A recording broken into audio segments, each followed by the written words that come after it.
Count to 10.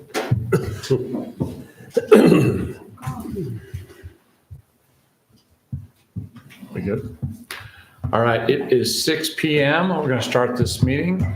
I will start with the Pledge of Allegiance by Councilman Chaves and opening prayer by Councilman Sands. All rise. Please join me in the Pledge of Allegiance. I pledge allegiance to the flag of the United States of America and to the republic for which it stands, one nation, under God, indivisible, with liberty and justice for all.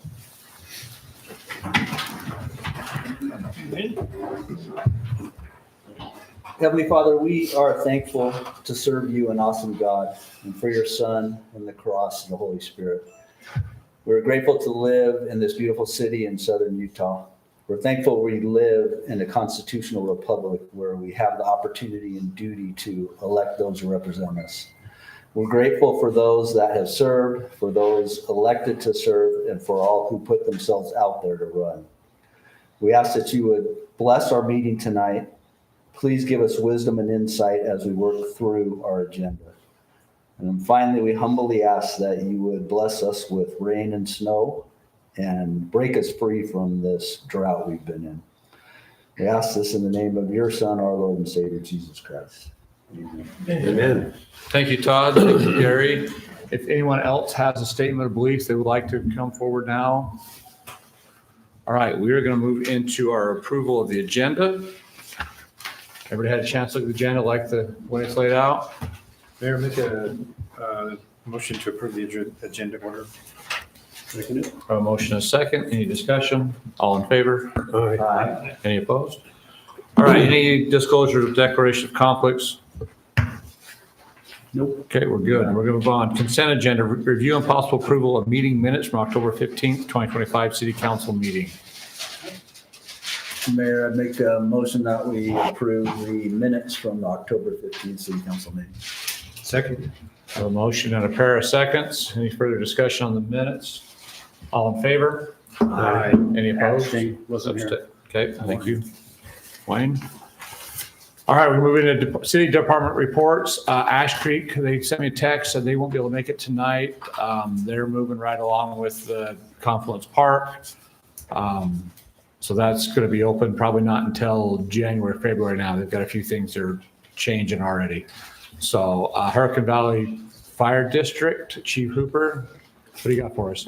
Yes, good evening. I'm sure you guys have probably seen some of the smoke of the house we're using down on, just down the street. Tomorrow will probably be our last day. I think they're gonna doze it after that. So they put a pretty big fire in there today. So I'm sure that caught a lot of people's attention, but it's been great to have houses like that because that gives us an actual opportunity to fight actual fire. So we appreciate the inconvenience to anybody that's caused. As far as calls in October, which is usually one of our busier months, we had 18 incidences within Tokerville. With the opening of the truck stop, we're starting to see an uptick in emergency response there with just the non-resident traffic and medical emergencies there. Other than that, nothing else really exciting to report on. So, Great. Anybody have any questions for Chief Hooper? All right. and if you're okay after reports, I need. If you got things to do, Okay. we're not I going was to gonna hold go you. check on the house. Yeah, picture you have a job that's kind of important, so, yeah. Okay, all right. Thank One you. thing that was Yeah. important, Mayor, is that you were able to get Yeah, we had a fire district meeting on Monday evening. We got the sales tax, the 0.33% of a cent onto sales tax to help for EMS services. So that'll bring our property taxes down next year. The nice thing is like you say, everybody that spends money at Sapp Brothers that doesn't live here, that third of the cent is going to go towards EMS. So if they're out there, they'll help pay for their own stuff. So that's a finally, it took 2.5 years to get that done, but we finally got that done. So Yeah, that's definitely exciting. We're excited. it is. It's an arduous task, but the board and the fire chief and fire department were able to Yeah. see it to the end. So Did the original property tax increase actually take effect? Or It did. It did because we didn't get it and done until now. And we didn't get it on the first of the year, so we couldn't not do the property tax. So, and then just for reference, by the time the way the tax system works in Utah, we won't get a check until like June. So the big tax increase that we did, you're going to get half of it the first year and then another half the second year reduction because it's just going to take too long to actually start getting that sales tax. So they'll start splitting it out in two different parts. So, all right, Public Works, JD Adams.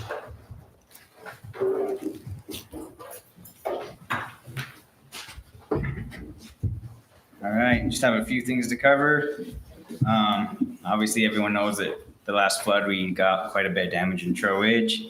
So we've been busy planning that the last few weeks, and also assessing areas around the city where we might need to do some mitigation work to help cause not as much damage next time. As for the repair of Trail Ridge Park, we are doing the Frisbee golf baskets in the next week.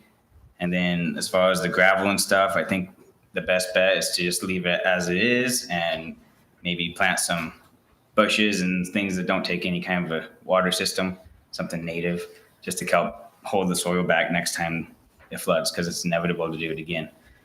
I did raise the riverbank by a few feet with all the sediment that came in. So hopefully next time that'll help keep the river where it needs to be.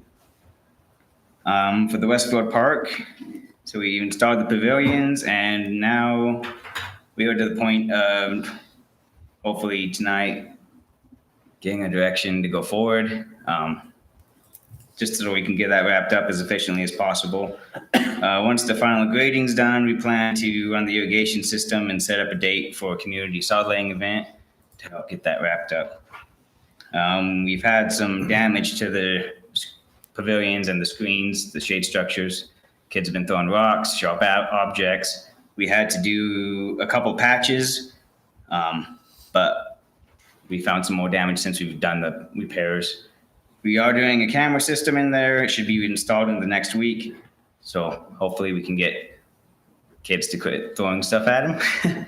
If not, then we'll probably have to see what we can do from there. But for some street and sidewalk maintenance, we've done updates to our plan. We've recently gone and measured all the roads throughout the city and are working with Darren to come up with a good maintenance plan of surface treatments and ways to repair those.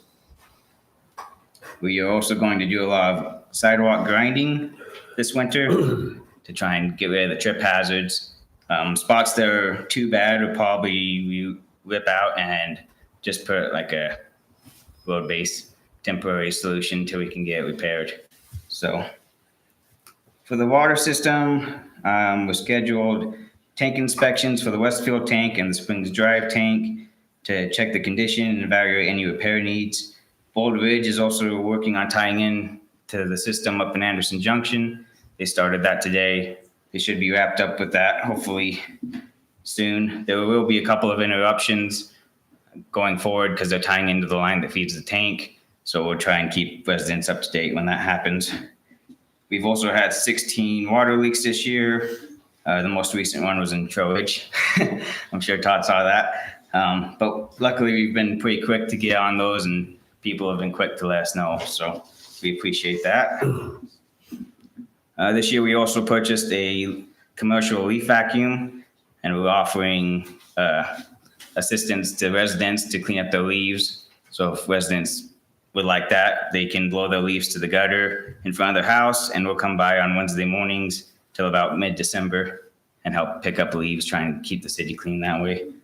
We're also doing dumpster days the 6th and 7th, and we're going to allow limbs to be deposited at Center Street like we have in the past. So any questions? Yeah, all the stuff that got dumped at the Center Street Park, are you guys just going to run it through the screen, take the dirt out and then dump the rest into the dumpsters? Most of what we took out was just the black weed barrier. Yeah. So when we get the dumpsters, we're just going to throw some in there and just get rid of it as we can. So Okay. I know we had some of the Choya side, a bunch of stuff dumped up there, and I just wonder if you were going to try to screen it, throw the limbs away, or? there's not much dirt in Okay. there. So Okay, perfect. All right, any questions for JD? Appreciate all the hard work you and the guys have been doing to get TRE Park and just all the stuff you guys have been working on. As part of your leaf cleanup, one of the things that you will look at or address be the storm drains to make sure that they're clear. yeah. Okay, perfect. Yeah, and we'll finish getting the silt and stuff off of Trail Ridge, that Pardon back me? lawn, all the silt on that back lawn. We're working on that. It was just so wet that Yeah. we'll probably have to wait for the ground to freeze before we can get back in there. Perfect. All right, Okay, thank you, thank JD. All right, we're going to go on planning and zoning administrator, Emily. Couple updates. We have a few big applications coming to Planning Commission next week. We did get Maverick's preliminary site plan for Boulder Ridge. So they'll take a peek at that and approve what they can on that. And then we also received the MPDO for Silver Cliffs Summit is what they're calling it. So they'll do their conceptual review next week and then you'll see it after that. And then it'll move to preliminary and final review. So we'll be looking at that for the next couple of months and going back and forth just until everybody's happy with something there. I do have a few code amendment drafts in progress. They're part of my strategic planning goals, so we're on track with those, and I'll bring them before you as soon as I'm ready. And then lastly, reminder that the City Council and the Mayor will certify the election results on the 18th of this month, which is a Tuesday, so we're going to move our meeting from Wednesday to Tuesday so we can do that. It has to be done within 14 days of the election, and the county requested the 18th as the date, so we're going to accommodate that. We're grateful for all the help they gave us with this election, so whatever they asked for, we helped them with that. And that's all I have. All right, and we're going to questions for Emily. So confirm, we're moving the regular business meeting from the 19th to the 18th. And Correct, yeah. So we're gonna do both. okay. Within that, we'll do the Board of Canvassers meeting where you certify the results, yes. All right, No, we're not going to do both the I'm sorry. 18th and the 19th. We're just going to do the 18th. both meetings on the 18th. do. The canvassing Yeah, and the council city meeting council on the meeting. 18th. Yeah. Okay. 18th. All right, anything else at all? All right, perfect. Darren? I just have a few things. Essentially, I kind of wanted to show you a lot of the good things that JD and his guys are doing. We've got some photos, if Emily was able to pull that up real quick, of both the parks so that you guys can see that. And then I've got a couple of other things that I've been doing as far as just with drone pics. So this was the day after the flood. And you can see all of the sediment there off to the top left on the grass and how much it had done. You can kind of see some of the weed barrier that's all rolled up like burritos. Just go to the next one. So that is the south end of the park. And you can see the grass peeking through there a little bit, a lot of the sediment, and you can see one of the tables. It's just about covered. We lost one of them, and so yeah. But they're working on that. And here in a second, I got another photo of just today. You can see what they've been doing there. Let's go to that next one. This is just right off of the, as you come down, or it's a different view from the same end. So I'm just looking over that way. You can see that, how wet that was and the damage that was done there throughout through all the trees and everything else. Let's go to that next one. Yeah, there's kind of gives you a little bit of a perspective of how much sediment was displaced across the park, all the way across. Let's go to that next photo. Just right there, that pedestrian bridge, that water was probably within about 3 feet of the bottom of the bridge the night that it was flowing fast and hard. Maybe got a little bit closer than that. I don't know if I didn't you didn't get a picture of it the day after, but I got one today, and I'll just kind of show you something on the other side. Yeah, I flipped around and took a picture down, just going towards the park down the stream. The next photo, there's the one I was just talking about, and that's all of that weed barrier and just rolled up like burritos and rolled all the landscape rock up inside of it. And the guys have been doing a great just being able to pick that up and get rid of it and do a lot with it.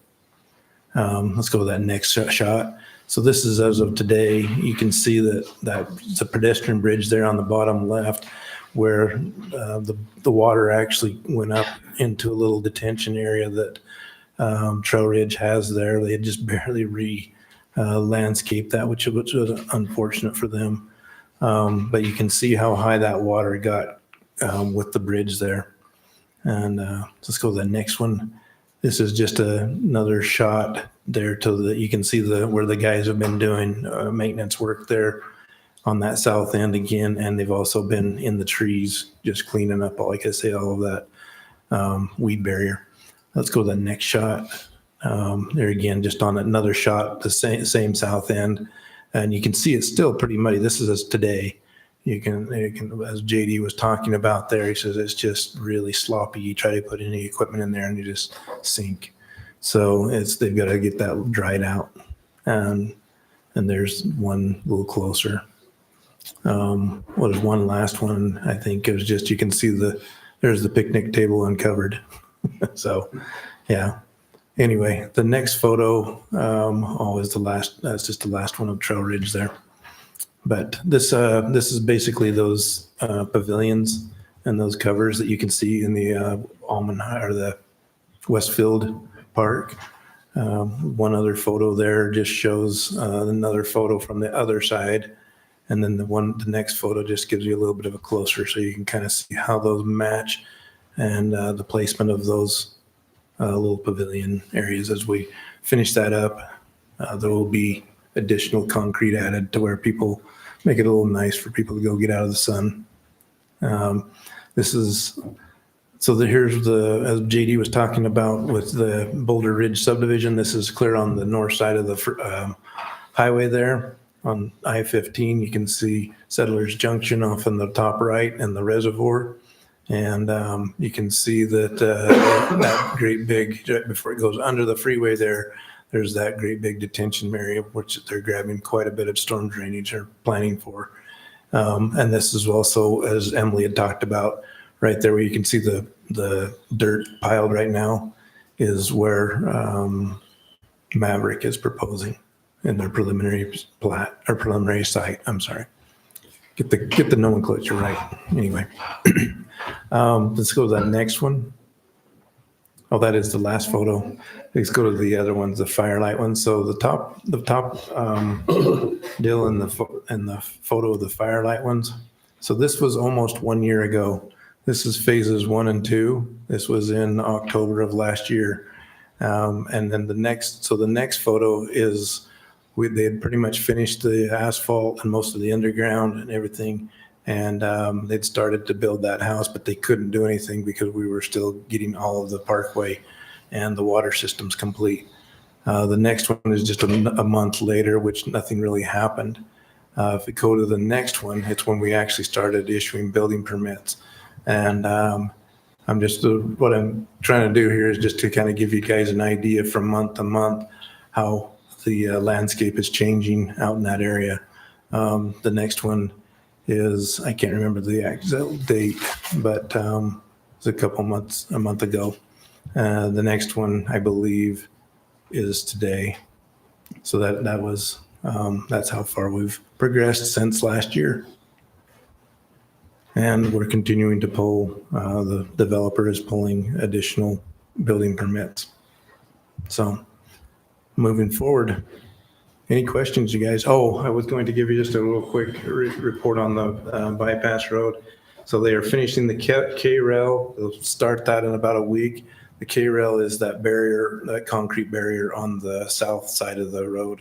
They'll finish that down to about where Trail Ridge entrance is roughly.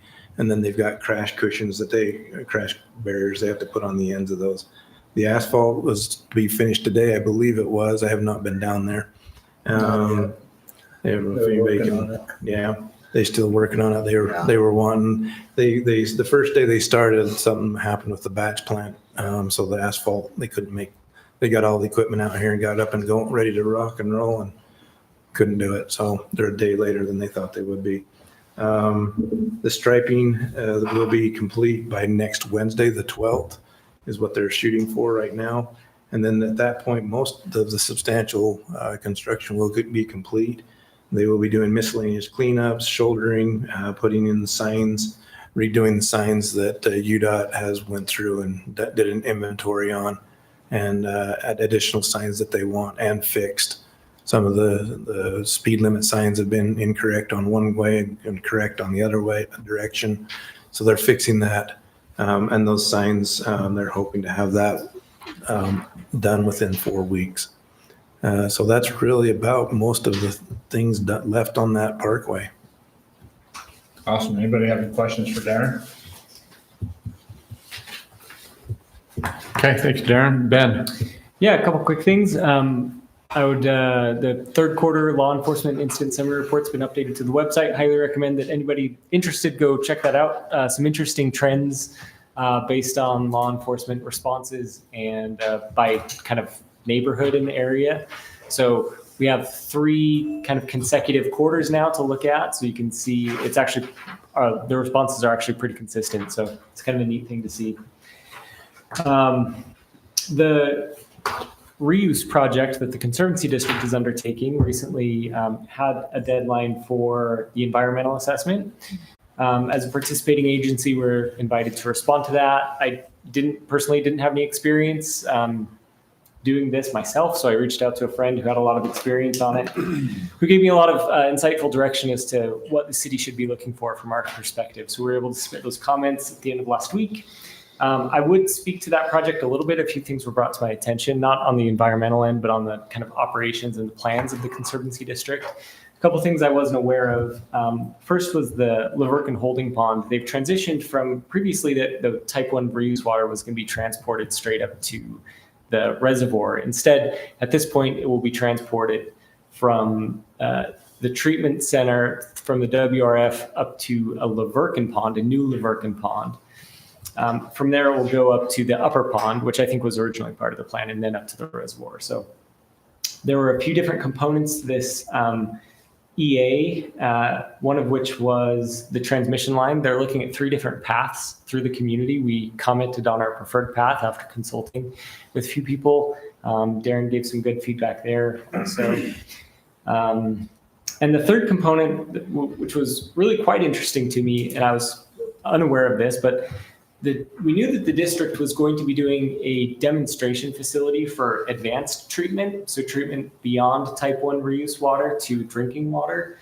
And I was under the impression that was going to be at Sand Hollow, kind of more centrally located in the county. As it turns out, the current plan is to put that here, actually at the south end of Tokerville. So there will be a demonstration facility where they treat that type 1 reuse water to drinking quality water, which is, it won't be pumped into the system. I don't want to give any false impressions at this point, but it'll be used for public demonstration, public education purposes. Where is that going to be exactly? Exactly, I'd have to give you the more information. It's somewhere between. Tokerville. It's really right on the border of Laverton and Tokerville. Yeah, kind of the south end. Yeah. Another item is that Darren and JD mentioned our the asphalt inventory was done. In conjunction with that, that enabled us to update our Class C road mileage, kind of one in the same project. Hadn't been updated in the city since 2009.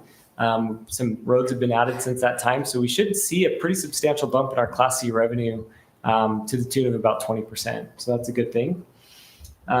We wrapped up the financial audit a couple weeks ago. That was a big lift for a few people here in the office.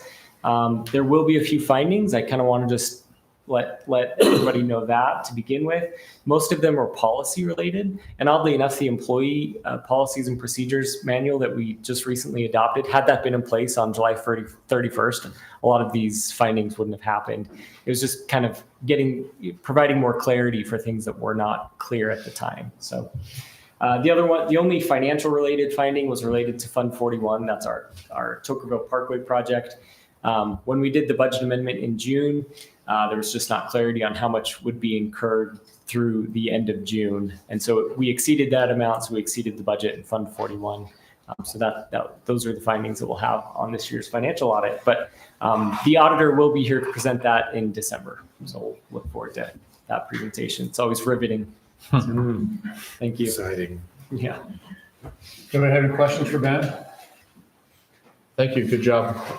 All right, we're going to move on into our presentation portion of the meeting. Bailey, would you introduce us to our new city royalty, Tokerville City Royalty? Yes. My name is Bailey Guthrie. I'm the Culture and Rec Director. I'm super excited to introduce the new royalty. They were selected on September 17th at the pageant. So they've already been representing the city. They were at the Halloween trunk or treat, and they have done a great job already so far. So I'm going to turn the time over to them. They'll introduce themselves with their name and their title.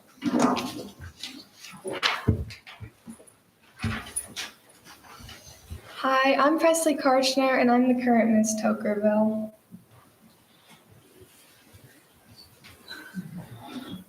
I'm Miley Jones, and I'm first attendant. I'm Mackenzie Higby, and I'm second attendant.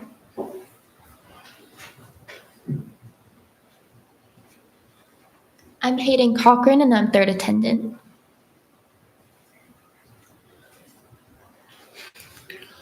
Well, thank you, ladies. And I think you guys all live pretty much on the same road. Westfield Road or Westfield adjacent. So thank you for representing the city. All right, we are going to move into our public forum portion of the meeting. So you can get up and say pretty much anything you want for 3 minutes.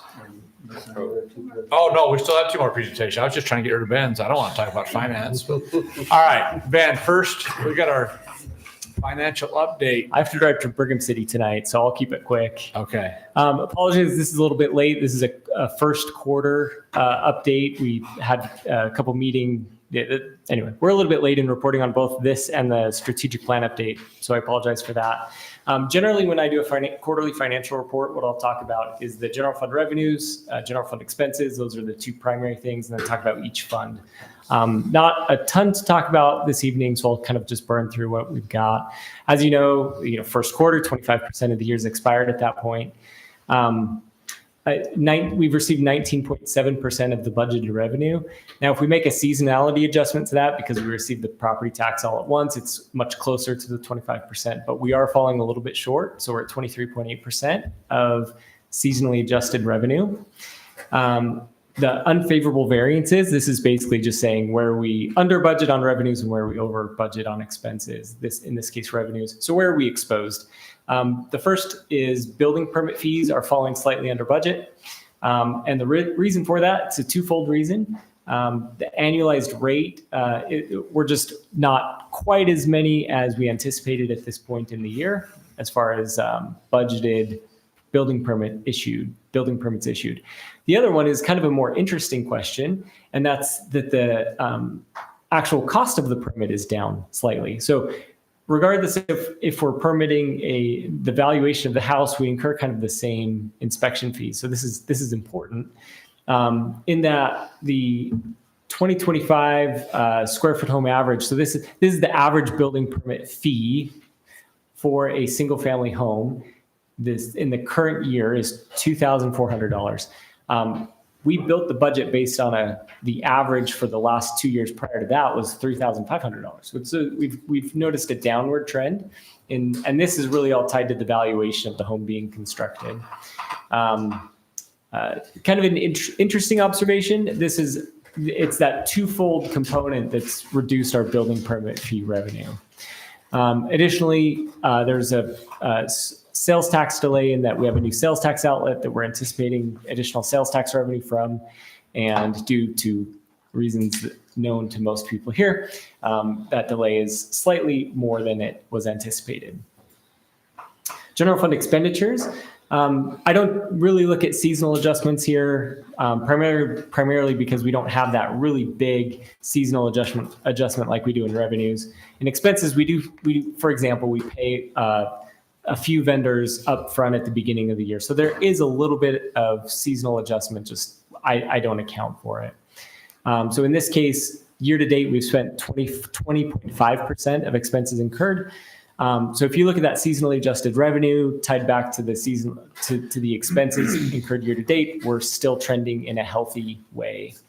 What are unfavorable variances here? Legal expenses in first quarter are at 31%, and year to date change in net position overall is negative 20,000. So overall, no major concerns, just kind of a few things to be aware of as I review our financials on a monthly basis. Capital Projects Fund, impact fees. I'm not going to speak too much on impact fees because they follow building permit fees essentially for the same reason. Westfield Park Project, we'll be talking about that a little bit later this evening. As you know, the grant application was not awarded. The trail deferment agreement that we did a few weeks ago could fill that gap. Awning's complete. Contract, let's see, what was I? Essentially what we're doing this evening, what we're considering doing this evening, we'll cover that note there. Tokerville Parkway Fund. So the Parkway Fund is really wrapping up. I mean, we're kind of in the final stages of this. We're still holding that UDOT contingency money after the project wraps up, and we're going to want to make sure that any expense that we could incur on the project, we do prior to returning those funds. Water fund. So water revenue is 29% of budget. If you look at water revenue in our fiscal year and a municipal fiscal year, it's like an inverted bell. That's just because, the watering season is at the front and the back end of the fiscal year. A project that we're going to want to start looking at, this is something Darren and I have been talking a lot about, is the Cottam to 2 million gallon tie-in. So that will provide significant water redundancy to both of our water systems.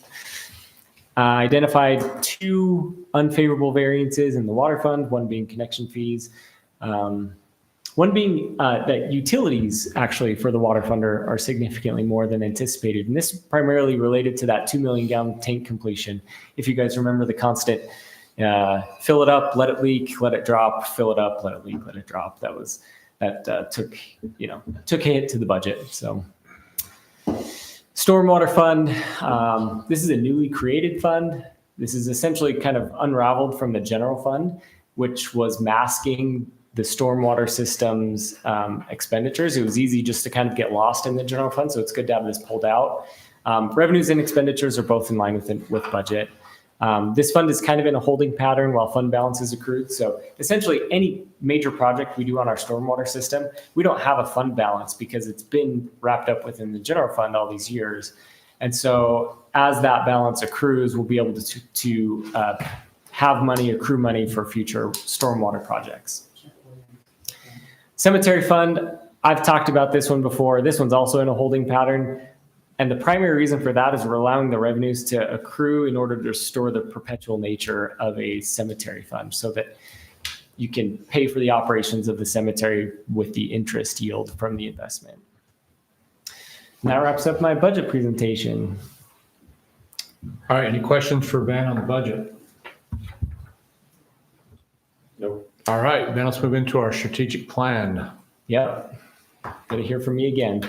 So this one I'm going to treat a little differently. We're not going to actually go through, there's 74 objectives in our strategic plan. I'm not going to go through each one. What I want to do is, so under, Emily, could you show that drop down again? On our website, under government strategic plan, you can click on the dashboard now. There's a dashboard link. And this will give essentially a report card of where staff is at with the completion of our tasks. So it'll show how many tasks we have that are on track, complete, major disruption, minor disruption, and future, meaning we haven't started it yet.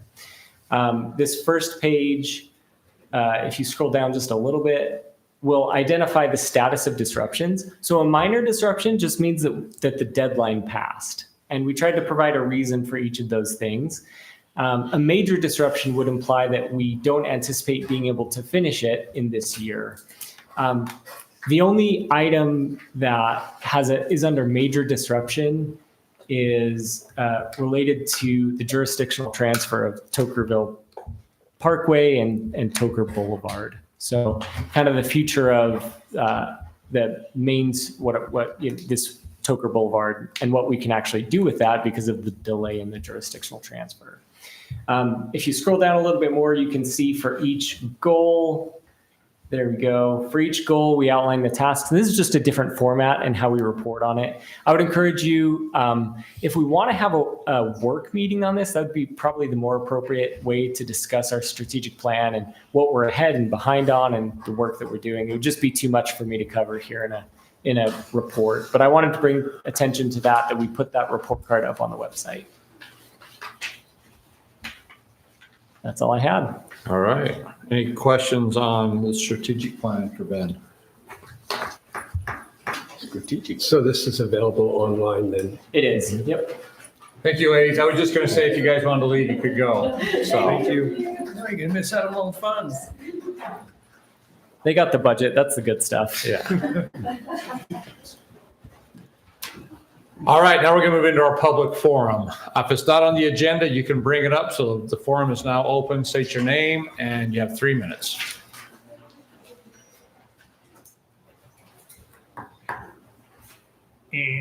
Okay, we're going to close our public forum and move into our business item. Item G1, discuss the possible action resolution 2025, a resolution amending and restating section 3.2.4.3, the intersection spacing of Tocqueville City standard and specifications to clarify minimum distance requirements between intersections and driveway approaches. Okay. Darren, yep, this is yours. Mayor, this is mine. So essentially, we've been talking with UDOT and in an attempt to bring our spacings off of the parkway. Essentially, I don't know if you've ever just been sitting at a left-hand turn and you're waiting for the light to turn and the traffic will back up a decent amount. What we're trying to do is establish minimal standards so that we can, and that will be in line with what UDOT is currently doing off of the parkway only. So really, we've had these in our standards and specs with subdivisions and different intersection spacings, and we've always required these types of things, both for residential and commercial. The only thing that we're adding here is that what's in blue there that you see that basically adds the intersection so that we don't get somebody coming out of a driveway on a commercial site that is too close to the intersection. We get queuing and issues that way. So what we're proposing there is to align with the UDOT's minimum 300 feet from center line of intersection to center line of intersection. So that that would be off of that. And now that would just be for the parkway itself only. That doesn't apply to any more of our intersections, just that we've always had in place of the 250 feet. So it doesn't affect anything other than that. And I don't know if you had any questions or comments on that. You can see, like I say, everything that's in blue as what changed. Or it was just an Any addition. questions? Pretty straightforward. So That's a UDOT spec, isn't it? It is a UDOT spec, and that's why we're going from center line of Parkway to center line of a proposed new intersection or drive approach into a business. This applies just going forward. Yes. Yeah, Okay. yeah, we can't go retrofit or retro back and make somebody, Yeah, You know. tear out their driveways Yeah, and, yeah. or intersection roads. Ready for motion? absolutely. Mayor, make a motion to approve the resolution 2025.XX, updating the standards and specifications to clarify minimum distance requirements between intersections and driveway approaches. I have a motion and a second. Any further discussion on this? Chuck, will do a roll call vote on your end. Aye. Aye. Aye. Aye. All right, motion I carries. only heard four. All right, item G2, discussion and possible action on the Westfield Park completion plan.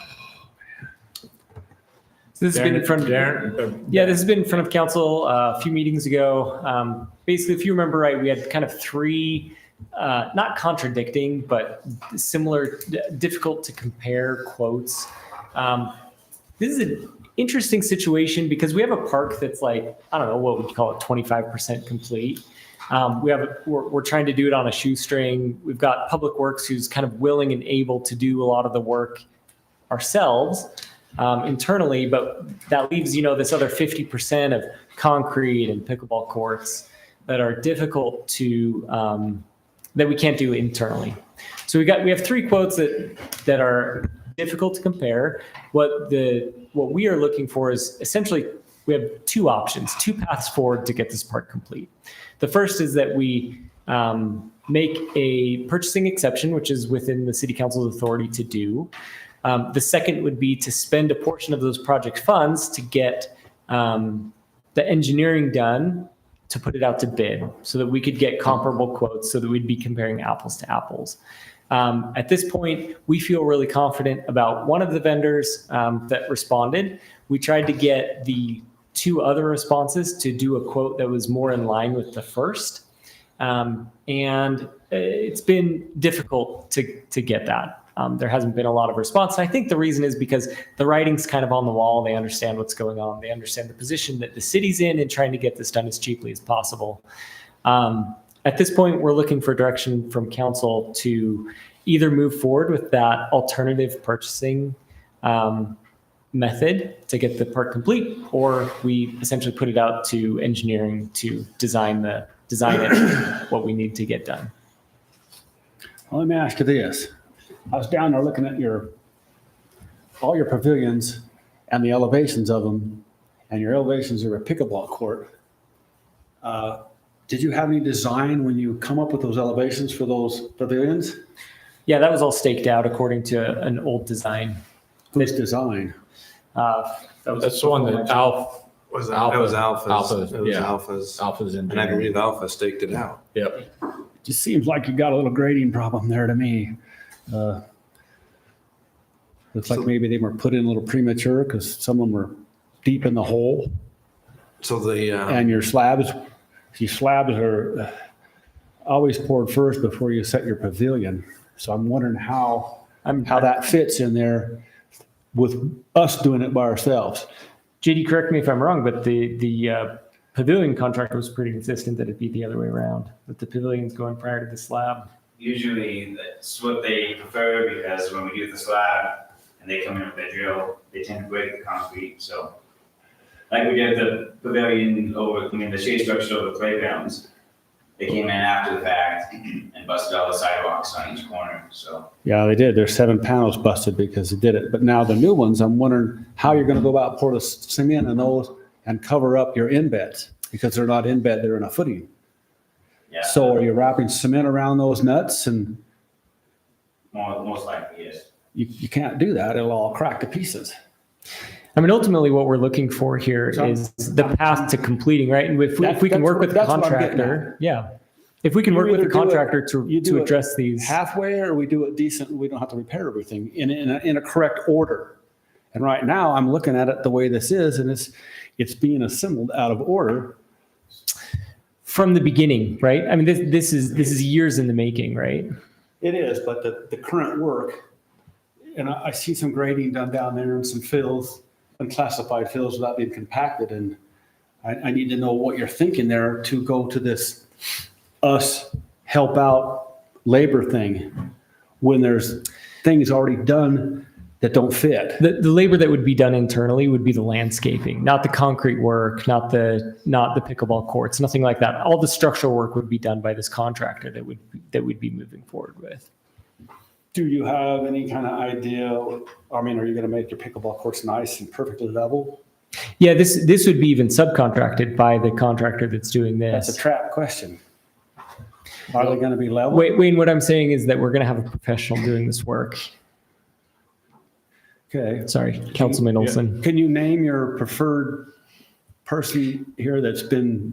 Yeah, the most responsive contractor in this was Interstate Rock Products. Have they built a lot of pickleball courts? Like I said, that work would be contracted out, subcontracted to They'll another. have somebody else do it. Yeah. Mhm. Yeah.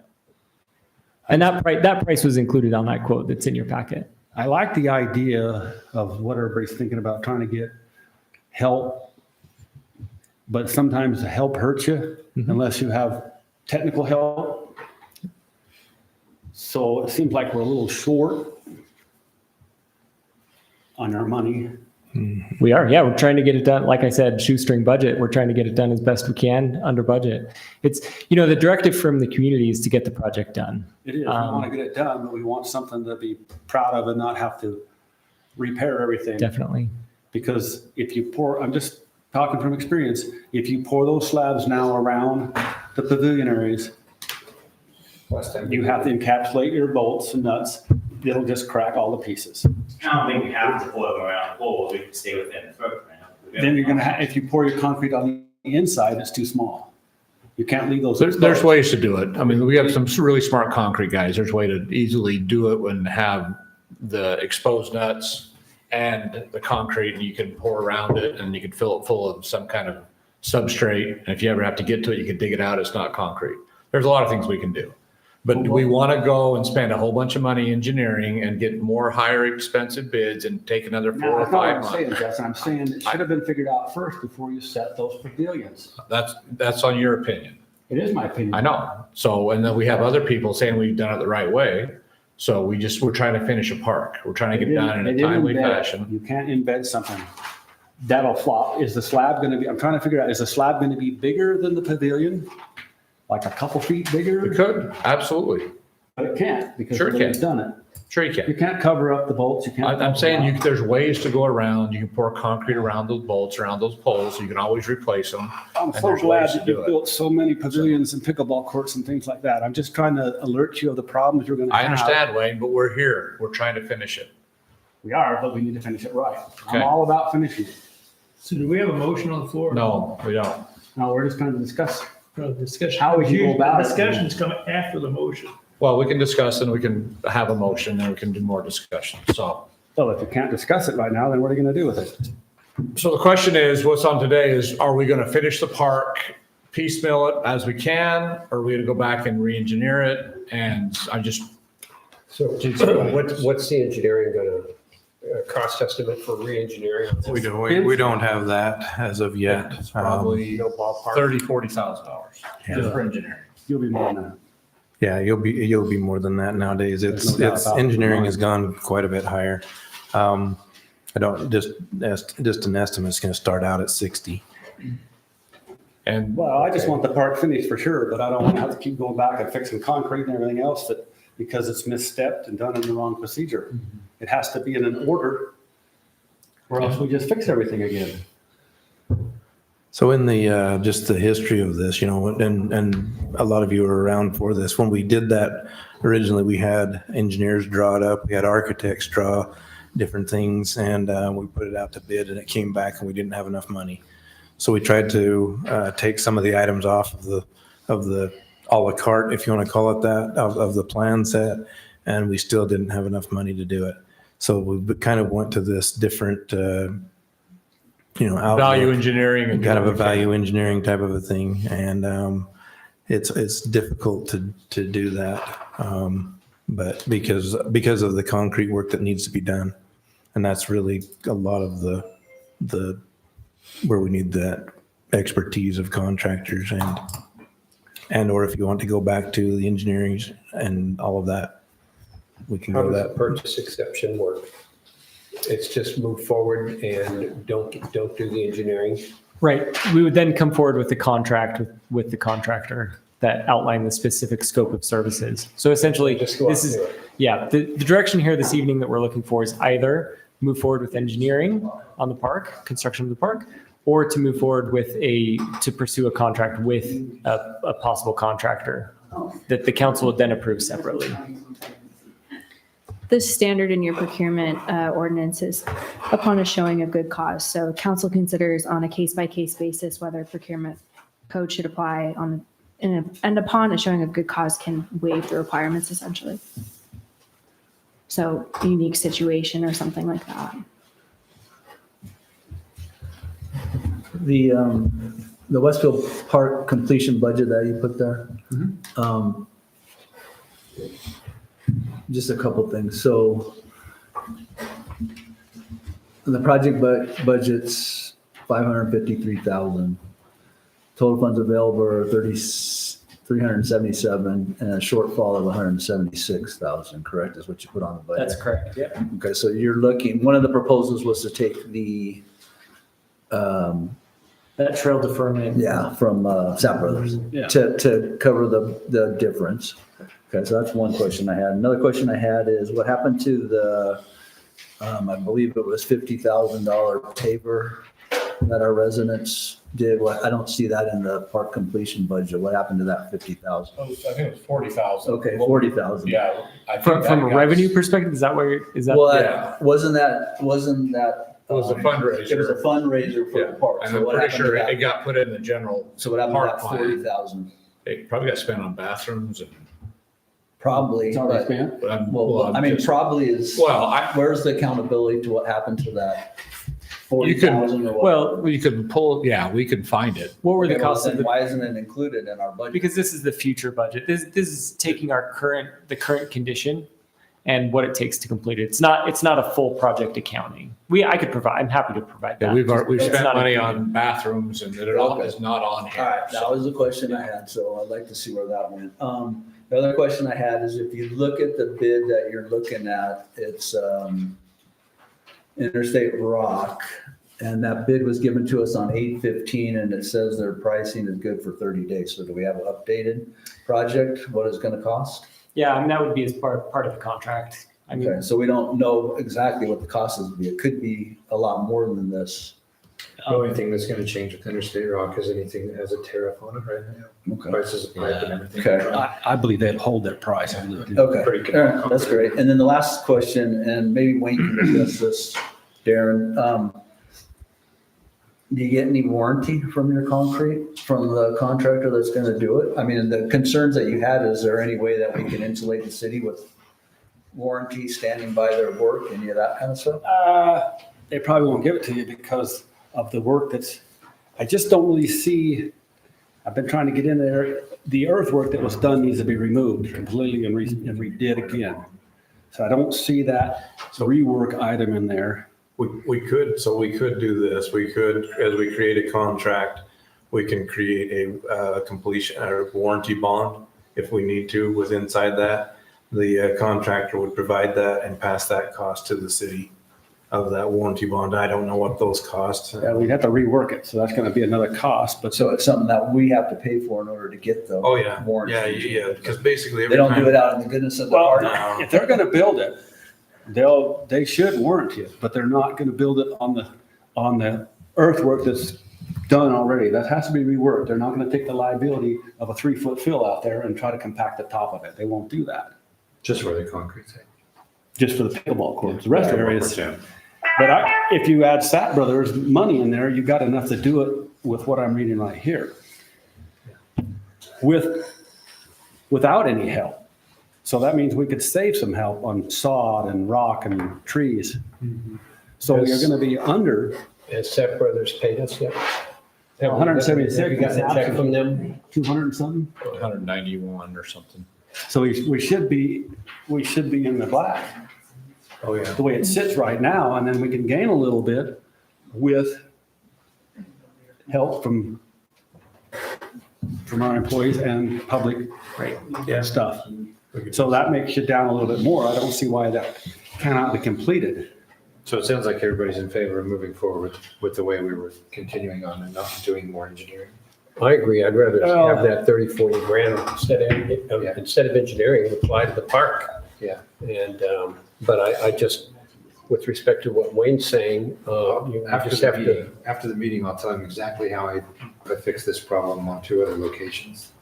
Well, I'm just looking at what's done and, you know, you gotta get underneath there and dig out underneath a couple of those pavilions already because it wasn't put on the right elevation or it wasn't, because you can't have footings down in the, you know, so there's stuff that you miss that we gotta have somebody that, for not a lot of money, that would be willing to. Wayne, are you volunteering to review the bid? He's volunteering to go out and fix it. Just volunteering to complain about it. I mean, yeah, sure. Thank you. If you do a post-tension, you know, we have a difference of $9,000 between rebar and post-tension, so you got to make that decision. We talk about post-tension. I think that's what we definitely need to do is post-tension Especially if on there's the. any kind of shaky, Yeah. unclassified fill underneath there. And there has been some suggestions that maybe one of those courts should be a Tennis court, tennis court. been talked about, yep. I don't know how big the dimensions of a tennis court matches that. It's quite a bit bigger. That bid does not include tennis court, that was for full pickleball courts. But it's cheaper. The tennis court's obviously cheaper to build, but it's still out there. It should be post-tension, but. So you guys decided post-tension. Yeah, that's, well, we'll have to decide, but that's what we talked about the whole time. So I think that's post-tension. 137 is the post-tension, as I recall, Yeah. 127. Well, I'm all in favor for this, and it looks like we can make it, but I don't want it to be built, lost, founded. It needs to be designed, even if it's Darren and me going out and Well- taking shots and making sure things drain and fit, and Well, we can do that too. You know, one thing we can do is, you know, at Interstate Rock, they have licensed PEs on staff too. do we still have the plans from Alpha? Yes. Can we get a CAD file? Interstate can put that for $2,500, build a program, and they can build it to them exact drainages and everything. Because it's all, We can get that. and they'll give you the CAD file. They'll probably charge you $2,500 to build a model, but then you have the engineers, which should have the grades on the pickleball, the tip and the court. That's what I was just saying. As mayor, I would go ahead and move to authorize an alternative procurement process for Westfield Park completion project based upon a finding of good cause and direct staff to negotiate a contract with the contractor deemed most responsive from the 3 written quotes that we've received. Okay, I have a motion. Second. I have a second. Do we need to specify which contract, or are we gonna, Ben, or do we let you guys? You know, it's possible that any contractor that we're in negotiation with falls through or is no longer interested in the project, and we may bring it from a different vendor. So. Okay, It'd be better if we could get one person to finish it. exactly. Yeah. That's what we'd like to do. Yeah. Parking lot and So And we have those prices, I believe. we need to specify interstate rock. I'd recommend not. Okay. Yeah, it's up to you guys. I wouldn't. I would just, Right. and then go into negotiations with them, see what you got. Yeah. Perfect. Okay, so I have a motion and a second. Any further discussion? Do a roll call vote. Start with you, Joey. Aye. Aye. Aye. Aye. All right, motion carries. Thank you. All right, item G3, discussion and possible action on reconsideration of a MOU for Westfield Connector Road access. So this is the 2,000 feet from the end of Westfield Road to our bypass road. We have a temporary easement granted to us from the developer. The question is, do we reconsider this from 2 weeks ago, or do we let it? How much money is it going to cost us? So the first motion on the table is, do we want to reconsider it? And then if we want to reconsider it, we open it up. If you want me to reconsider it, I want to know how much money it's going to cost. No, we need to consider it just so we can discuss how much the money is going to cost. The next item 4 is discussing what it's going to cost. I know it's a little goofy, but that's just procedurally how it would work is you say, okay, we're going to reconsider it. And then once you decide to reconsider it, you reopen it and have the discussion about it and then decide whether you want to approve it or not. I understand. I would go We ahead. need a motion to and, reconsider, yeah. Move that we reconsider the MOU for Westfield Connector Road access. I'll second that. Have a motion and a second. Any discussion on the reconsideration? All in favor? Any opposed? All right. So item 4, G4 discusses possible action on the MOU for Westfield Connector Road access.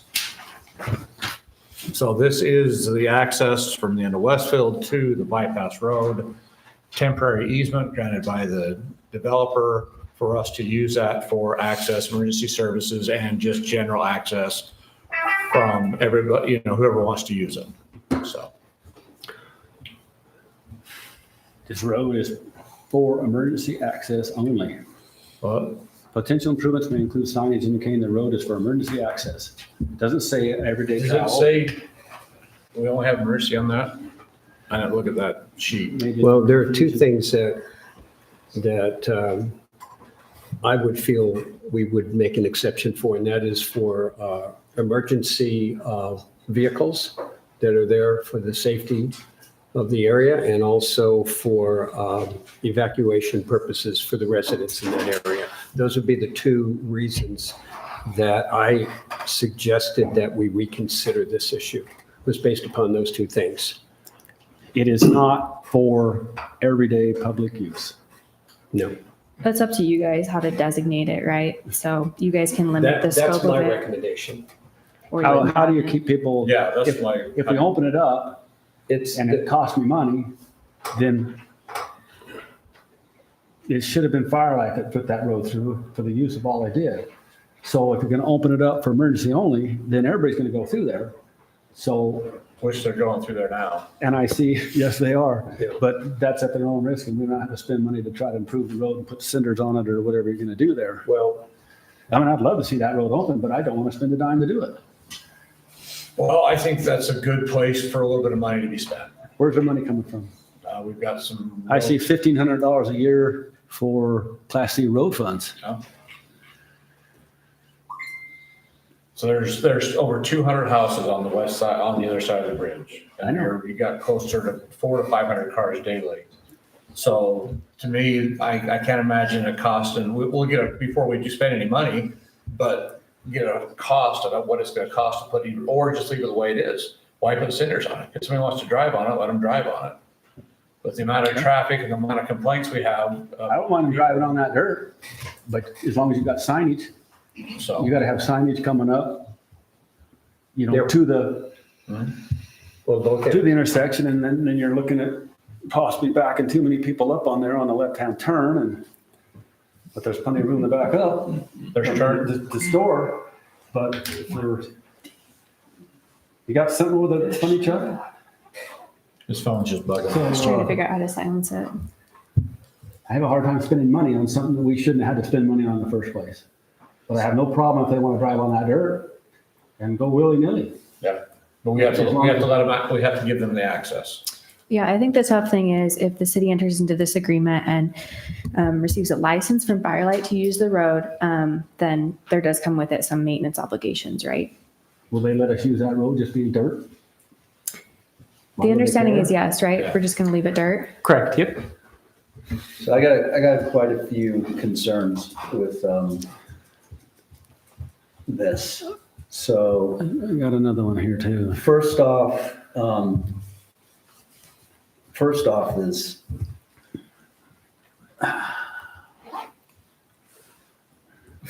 is why the city in the past has allowed development when our city code specifically says accumulations of more than 20 lots shall be provided. Shall be provide more than one entrance and exit road. So I'm trying to figure out how this came about in Westfield, how this came about in TRE, how this came about in Shoya, how this came about in the Heights. So that's number one, why we're deviating from our city I code. can answer that. Okay, yeah, I mean, it's rhetorical, but go ahead. On the number one, that's Almond Heights subdivision, that's over 75 years old. So that was basically grandfathered in there. Sure. TRE was a mistake. They didn't. Shoya? Yeah, Shoya was a mistake, but Okay. this one was actually on the books way long time Okay. ago, Almond Heights subdivision, and we're stuck with that one. Okay, that's fine. My next point is, it's been like this for 20 years, more? Yes. Oh, well, more. So Now, the road. So why all of a sudden are we concerned with having, We've always been concerned with. well, I understand, so I understand we've always been concerned with it. And when we did the MPDO for Firelight, the development, when they do the planning areas and the commercial planning areas, as part of the MPDO, the road will be developed for Westfield. It's going to be done. They're going to pay for it. It's not going to cost the city any money. At some point, right? At some point, yeah. They of don't have course. to- It they're could not be- obligated to develop they- their They were here parcels and in they any said order. 6 months, then Right. it's changed to a year and a half, 2 years, who knows? Whenever they decide to develop, it's going to get done at their money. Right. Okay, so that's another concern why, but as Gary brought up last time, being fiscally responsible. So it is going to get done. Okay, so my next concern is emergency access. So if you look at our code 1027-1, number 4, road shall be designed to provide emergency access and egress for residents, occupants, and emergency equipment provided with curve, radii, and strength for emergency and maintenance vehicles used by or available to the city.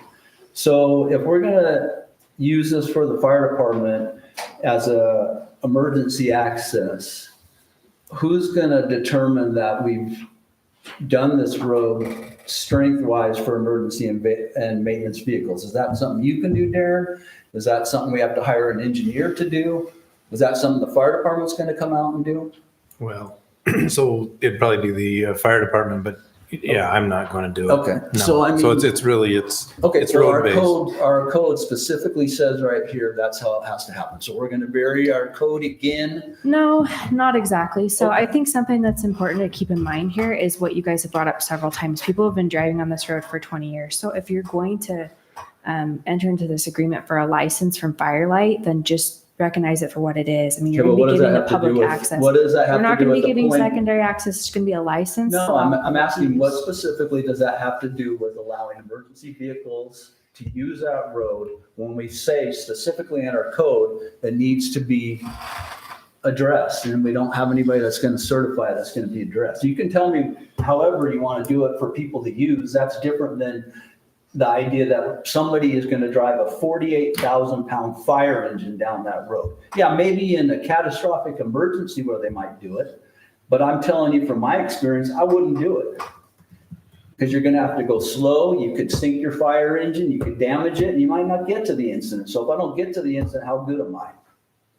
Yeah, I mean, fair point. Could So we get them to Okay. test drive it? Okay, well, are we gonna, so have we even talked to the fire department if they're interested in having an access there? Have they gone out there and looked at it? And if the fire department wants an access, well, then let them pay for it.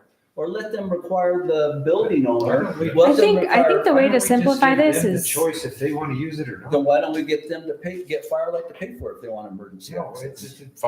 Firelight doesn't want emergency access. Okay. I'm not saying they don't want it, they're not. If they have the option, they can use it. Okay, so anyway, that's another one of my concerns. So emergency access. Okay, the next one of my concerns is what we talked about before, cost maintenance. Who's gonna pay for that? How much is it gonna cost? We have no idea. This is where we How- identify. Sorry. How often are we gonna need to maintain that road after the weather? How much is that gonna cost us? Who's gonna do it? Are we gonna call our public works out on overtime to take care of this? We don't have that equipment to do that. And we don't have a road grader. So how are we gonna do that? The city doesn't own a road grader. How are we gonna manage that? Okay, that's another one of my concerns.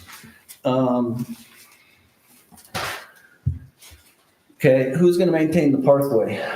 From all the rock, dirt, whatever that's drug onto the parkway from Westfield Road, Dirt Road. Is that gonna be done on a daily basis, a weekly basis? What's the plan for that? There isn't one. There's a big track pad down there now. Okay, well, there- Can I hold? No, let me finish. I You just can- got one thing though. What's that? Gary brought up a point to say, let's have a discussion on And whether we're we, discussing it. whether we just want to open it for emergency vehicle access Okay, and and I'm emergency telling you my egress. concerns. I do have Whether we to, I do do have to any- interject and agree with Todd that I do think it's a valid concern to open it as like an AFA. emergency access when it doesn't comply with our code. I think the original intent was to keep it as public access, Yep. a license that the public could use, which in my mind Okay. is distinguishable and doesn't have to Okay. conform to Okay, the so- code. So I do think that is a valid So concern. there is a question on the parkway maintenance, that people are using it and dragging rocks, dirt onto the parkway. Next thing is, if we're gonna open this, we need to determine a weather closure policy. Are we gonna close it in the morning? They say there's gonna be rain tonight. We're gonna close it down in the morning. We're gonna get public works out here in overtime, shut it down. How is that gonna work? So we need a policy for that. How are we gonna notify our residents and the first responders that the road is closed? Is there a venue for that? Okay, finally, I'm concerned with uniformity across the city. So we're talking about licensing Westfield roads for emergency and evacuation. I think evacuation is a great thing for our residents' safety and that kind of stuff. So uniformity across the city. So are we gonna make a license with Hunter Lane for Choya?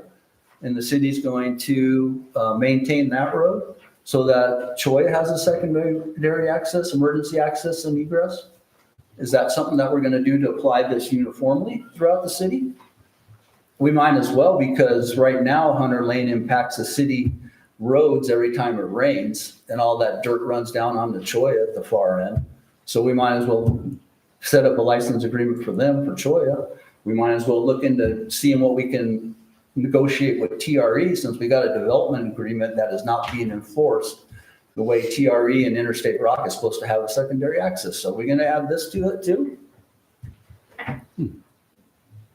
So And then again, my final point is, anybody talk to Hurricane Valley Fire Authority and ask them what they think about any of this? So that's it. And one final thing.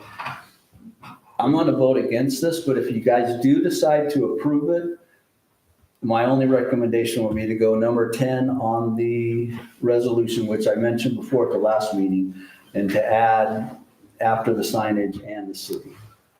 And we talked about that on the resolution before, and that was number 10. Say that again. If you go back to 10. yeah, if you go back to the resolution, number 10, it says signage, the city shall at its sole cost and expense install and maintain conspicuous signs along the roadway, blah, blah, blah, each sign, blah, blah, blah. And then it says temporary access only. Road is not fully improved, proceed at your own risk. Temporary road subject to closure by landowner, add and city. Well, it wouldn't say temporary access only. It would say emergency access only if we I don't, so decide. I'm going to emphasize again, I don't think we can, I think Todd brought up a good point where it doesn't conform with our code as far as emergency access. I don't think we can designate it as emergency access. It'll just be open to the public. It's not necessarily like a designated emergency access. I don't think that would work here. Can we get rid of number 5 on your binding memorandum of understanding, because it binds you with SRC Holdings. The city shall solely be responsible for ongoing operations, maintenance, and repair of road area, including snow removal, resurfacing, and other actions necessary to maintain a safe public vehicular access. So you're bound by this. If you go with number 5, then anything goes wrong out there, you gotta go fix it immediately, right in there. You could propose removing that Removing term. I think the could take developer will be $5. hesitant to Would they- license you to use the road if you're not willing to maintain it. But you could propose that. You guys Yeah, are welcome you could to ask them, you could approve it, remove take 5 anything. out. I just If think they that say they'll no, be then they say hesitant. no. Because we can't maintain it. We have no equipment to maintain it unless we go borrow or hire somebody to blade that every time it rains, but it doesn't do any good because it's gonna rain again. And that road, we all know what that road's like. So if they wanna drive on it, rain or shine, then they need to consent to driving on it and let them drive on it. But this, I think this holds us to maintaining for safe public access. This memorandum is gonna hold you to that. It So does. It's gonna cost us money. How It much will money are we cost you willing to money. spend? I don't have the What, answer. what I'm looking at is, I don't feel the city should sit and say, it's okay for everybody to drive on this road. If they decide they want to drive on it with a sign that says emergency vehicles only or evacuation only, You could put then- temporary access or then- something like that. then that's fine. And if somebody decides they're going to drive on it, then they drive on it.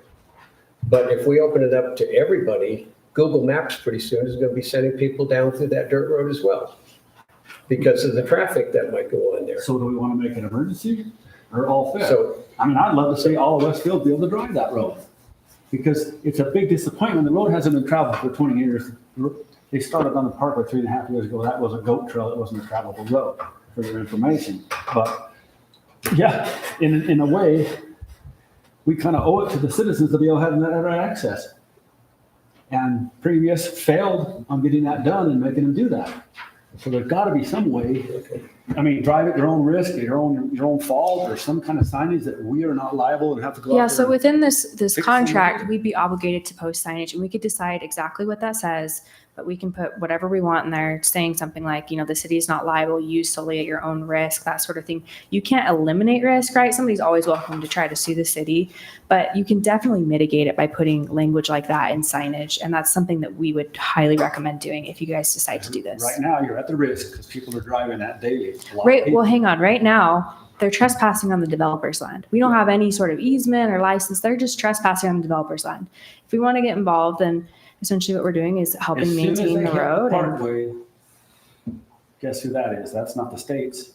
It's Bob Litchfield or us. As soon as they hit that parkway, before they hit that parkway, about 75 feet, you're on a UDOT right of way. Now it becomes your problem. And that's right where you're gonna have your gravel track out pad, which is dangerous, especially for a motorcycle. They're not gonna drive through a gravel patch that you have to put there, or if not, they're gonna be tracking the mud out. Not to mention the rocks kick them up in the. A track out pad is made out of 3-inch rock, and you're not gonna drive a motorcycle through there without flopping it. So we have that risk. As soon as you get on whoever's property that is, I think it's Litchfield's or us or the state, but there's your liability right there. So we need to have something very specific. If somebody's gonna drive on that road, it's their total responsibility, but you still could possibly get sued if they crash right on your track out pad. Yeah, I Yeah, think I the don't best way to do that, necessarily- like I said, is signage, clearly posted signage in all caps, whatever you guys want it to say. We made a suggestion, but you guys are certainly welcome to change that and to strengthen it further or be more explicit. That's totally up to you guys. Like I said, you can't eliminate all risk, right? Somebody's always welcome to try to sue the city, but you can greatly mitigate it by placing signage like that. So, I mean, If they tip over on our property, they will sue you. I would get rid of the track out pad and make it road base. I mean, they'll track a little bit on that road, but city guys will have to sweep that road because it's our road. if that's what you want to do, but you say you don't want to spend money. Yeah, but you're gonna have to spend money if we do it that way. That's the problem. Unless we just let a little bit of dirt track out on the road and stuff. But I'm good. That 5 bugs me. I mean, I want them to use it. that maybe we can. I love the idea of total emergency access, totally. We need to have that as emergency access so they can get out if they want. You know, if there's a catastrophe So happening. you mean like evacuation rather than emergency yeah. access? So Well, like Gary emergency- said, two things. One was evacuation access. This So town we will can- unify, and if they're getting stuck out there, there'll be people pulling them. But I through. understand We'll that. take care of them. But yeah, I mean, if it's gonna be evacuation only. What do you how think, gonna Joey? enforce that? Or are you gonna enforce it? You're gonna Yeah, just put exactly. The sign- public's you're been gonna using put it the for 20 signage up years. And then free for all? That's essentially what will happen. Yeah. It won't be the city saying it's okay to use No, the road. but are we gonna enforce it or do we just not enforce our resolutions, codes, laws? Yeah, it puts the city in a Or- tough spot, right? Because the city knows that the public's just going to use it. So you might as well just let the public use it as opposed to trying to limit it if you are going to open it. Well, we could do nothing and let the public continue to use it and You if Firelight could gets tired of it. continue to trespass on Firelights Then if then. Firelight gets tired of it, they can take care of what they want to do to the road and it's not up to the city. Or they'll just. And it doesn't cost the city any until they build it. idea. And then Firelight's the bad That was guy. a motion, or you can't make that as a motion. I could make it as a motion. I'd be happy to if you want. Well, do we want it to be traveled or do we want it emergency access only? That was the question in the beginning, wasn't it?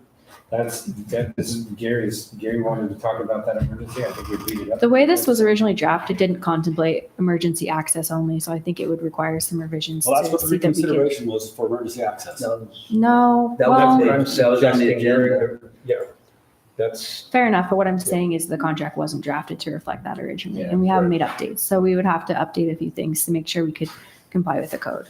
Because I think considering emergency access is different. Like Todd said, imagine a fire truck driving down that and the weight requirements, that sort of thing. if you're going northbound and you're in Grassy Lane over in that area, it is, if you Google it, you will see it's exactly the same amount of time to go through the town this way as it is to go up and over the bypass. The exact same amount of time to go northbound. If you're going southbound, it's gonna take you 2 extra minutes to go around, according to Google. So Do you think our citizens would be happy with waiting another couple of years? Make that emergency access only and let them just, the way they've been out there for so long? I don't know when Firelight might even think about do that. Is there any projections? There is, but you never know. I think, I tell you things. they know that we'd like it done as soon as possible, and they are taking that into consideration. But they're also not obligated, right? So I do want to acknowledge that. They're Right. not, it's their land. Absolutely. They decide when to develop it and if, They so got what they want. there's that.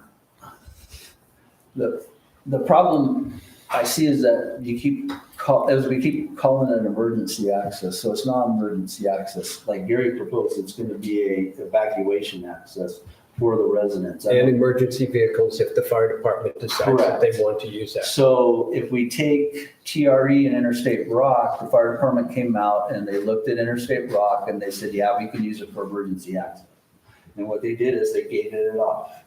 So it's emergency access for them, but it's not evacuation access for the residents. So again, we're not applying things uniformly in the city. And if you're concerned with just now, if you're concerned with emergency access, then put a gate on both ends. The fire department has their own locks, they'll come out and put on it, and then they can access the gates if they want to go through it. If not, then nobody else goes through, which is what they did in TRE, because the city wouldn't stand up and enforce, because the city decided at this point, we're not going to enforce the development agreement that says leave that road open all the time. Now, as Wayne said, I know as Utahns, we're all very resourceful, and there are plenty of ways to open that gates in an emergency, which is the same thing that could happen out on Westfield Road, if that's what we want to do. I don't know. So. Well, I don't think you'll get gates on there. I don't think the developers want you to put gates on either end of it. Yeah. So, I mean. because they want to access it when they want to access it. Sure. It's true, that would be their decision to let you Well, put they can gates put their there. own It's their locks on there land, now. yeah. Right, I just, yeah. So. All right. What's your pleasure, gentlemen? Yeah, what are we going to do? I'm going to say something. I'm glad that all the council's here to discuss this again. You know, that's one of the main things. I would like the public and everybody else to hear everything that all the other people, I heard all these clamors back and forth, you know, in the last meeting, you weren't here and So, Todd found a bunch more information that sounds like it's pretty dang important about the emergency egress. So the thing for me is if someone uses that, I just don't care. But I think that the city should recognize that it shouldn't be, if we're going to say, go use it, or the city should have some responsibility to post signs. We shouldn't just make it that the landowner's problem. That's where. Well, it becomes the city's problem at the point that you decide to enter into this agreement for a license, That's right? why- At that yeah. point, we have to Yeah. post signage and try to protect ourselves as much as possible. Right now, it's just trespassing. They're just trespassing on Firelights land, so not the city's issue. Yeah, And honestly, like everybody said, if it really comes to an emergency egress, you're going to use it no matter what. we're gonna bust that gate. Yeah. Seems like you'll get, if you put up signage, you have a liability also.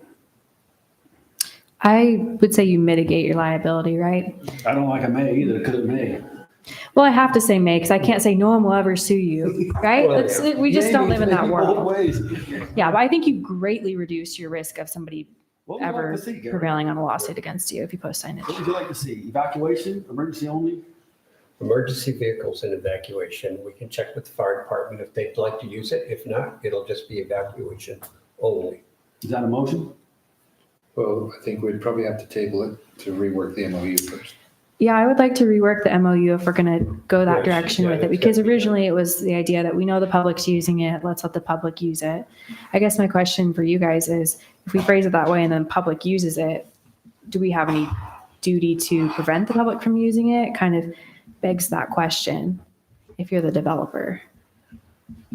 And these other 'Cause- roads, Todd, I mean, they're different landowners for each and every scenario. So Yes. we'd like uniformity, but we have landowners that are all different. So, Sure. but I agree with what we need to do in the future. We need to pursue it, but this is a specific situation here that we're. So I understand your concerns with emergency access and evacuation, and I share those concerns. But if the fire department's gonna use it, then according to our code, there's certain things that need to be done. The road needs to be certified for that weight. So we're not doing that.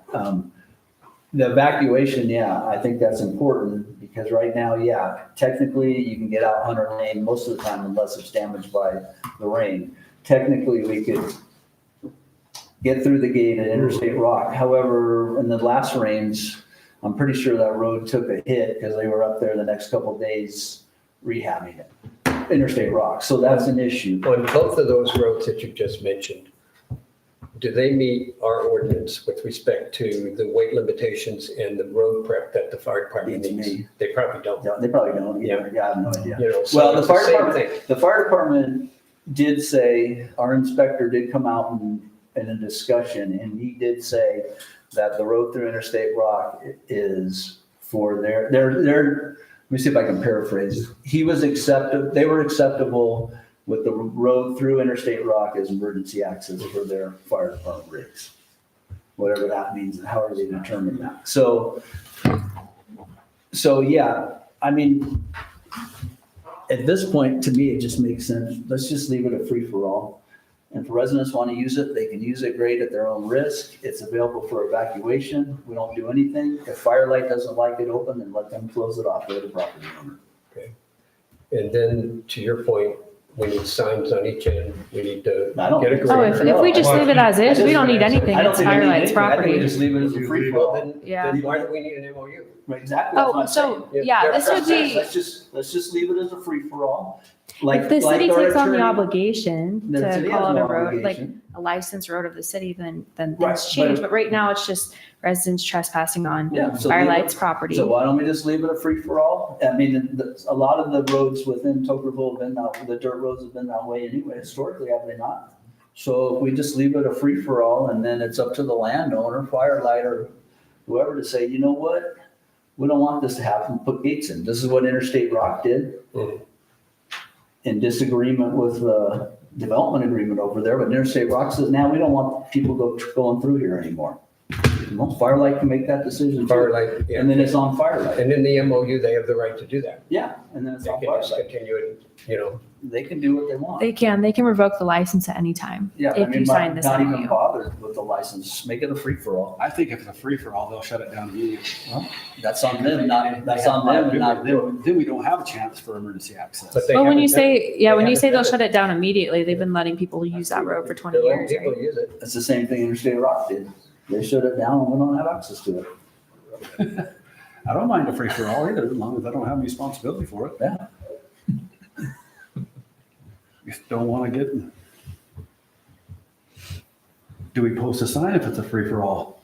Did we post it's a free-for-all? If you enter into this license agreement, you need to post signage. That's highly recommended. Leave it up. If you don't enter into the agreement, you don't put a sign up. Yeah, just let Firelight, Nothing, maybe just trespass is not our problem. you let Firelight take care of their own property until they're ready to build on it, which is part of the MPDO.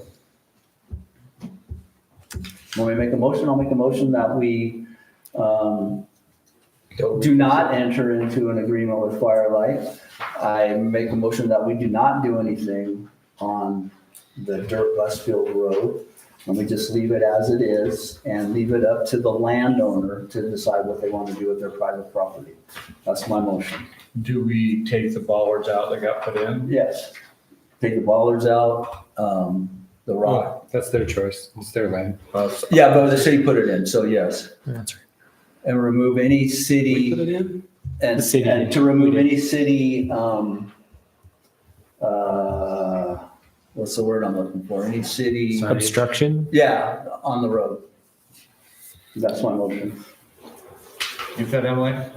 Well, the agenda item is the MOU, so. Right. I've said That's with, direct. my motion was to not approve the MOU. My motion was to leave it open as it is now. So For you the could city say, to remove any barriers and for the property owner, Firelight, to decide what they want to do with their road and property. so I think the first part was your motion. So you want to deny entering into or not approve this MOU. And then you gave direction to staff to Correct. do the other items that you listed. That's my motion. And direction. And direction, thank you. Okay, motion, is anyone going to second that motion? I'm just thinking, okay, if it's an emergency, we're just gonna crash the gate. If we're If gonna there's a crash- gate. We're gonna crash the gate or whatever. Yeah, there's a gate. We're still in the discussion? Yeah, unless, there's a motion, if we need a second or not. Or no second, the motion doesn't go, then we can discuss more and another motion can be made or we move on. So we can't discuss unless somebody makes a second? It's up to the chair. Your Yeah, policies and yeah. procedures are kind of funky where they allow Discuss. quite a bit of latitude Yeah, let's as far as discuss it. discussion. The difference in the discussion, the only difference is I'd say, at least just leave what's there and let the landowners decide what they want to do with it. If they want to remove it, then they'll remove it. Whether we put it on there, we put it on their property at their request. So, oh, I see what you're saying. So the city. We're not gonna bears- go move anything. We're not gonna touch anything if you're gonna do this. They're gonna do what they want. If they want us, if they ask us Okay. to remove what we put there, then we will. Okay, I'll amend my motion for I that. don't wanna go do something on somebody else's property that we don't have permission to do. Okay, I can amend my motion. I think, so that would be just a change of direction. So as far as like the actual Okay. action we can take, it's only on the MOU. Okay. But you can give some Okay, direction. okay, I'm good with The that. motion direction. still stands is not to accept the MOU. Yeah, and I'm good with the direction, editing of the direction. I'm good with that. Okay, so that is a motion and a second. I didn't say. Okay. That was just my discussion.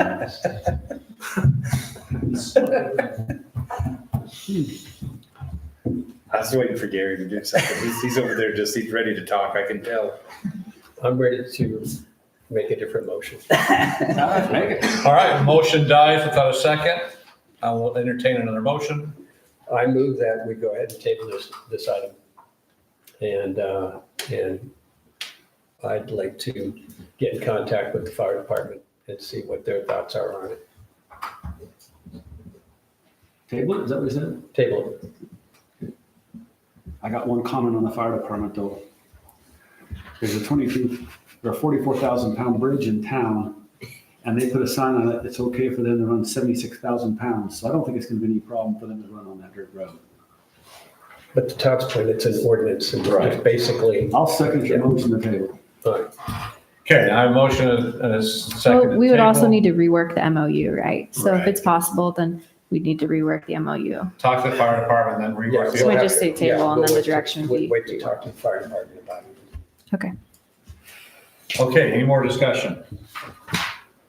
All right, all in favor? Any opposed? No. Okay, 4-1. All right, item G5, discuss possible action on the Anderson Junction water system improvements and associated contracts.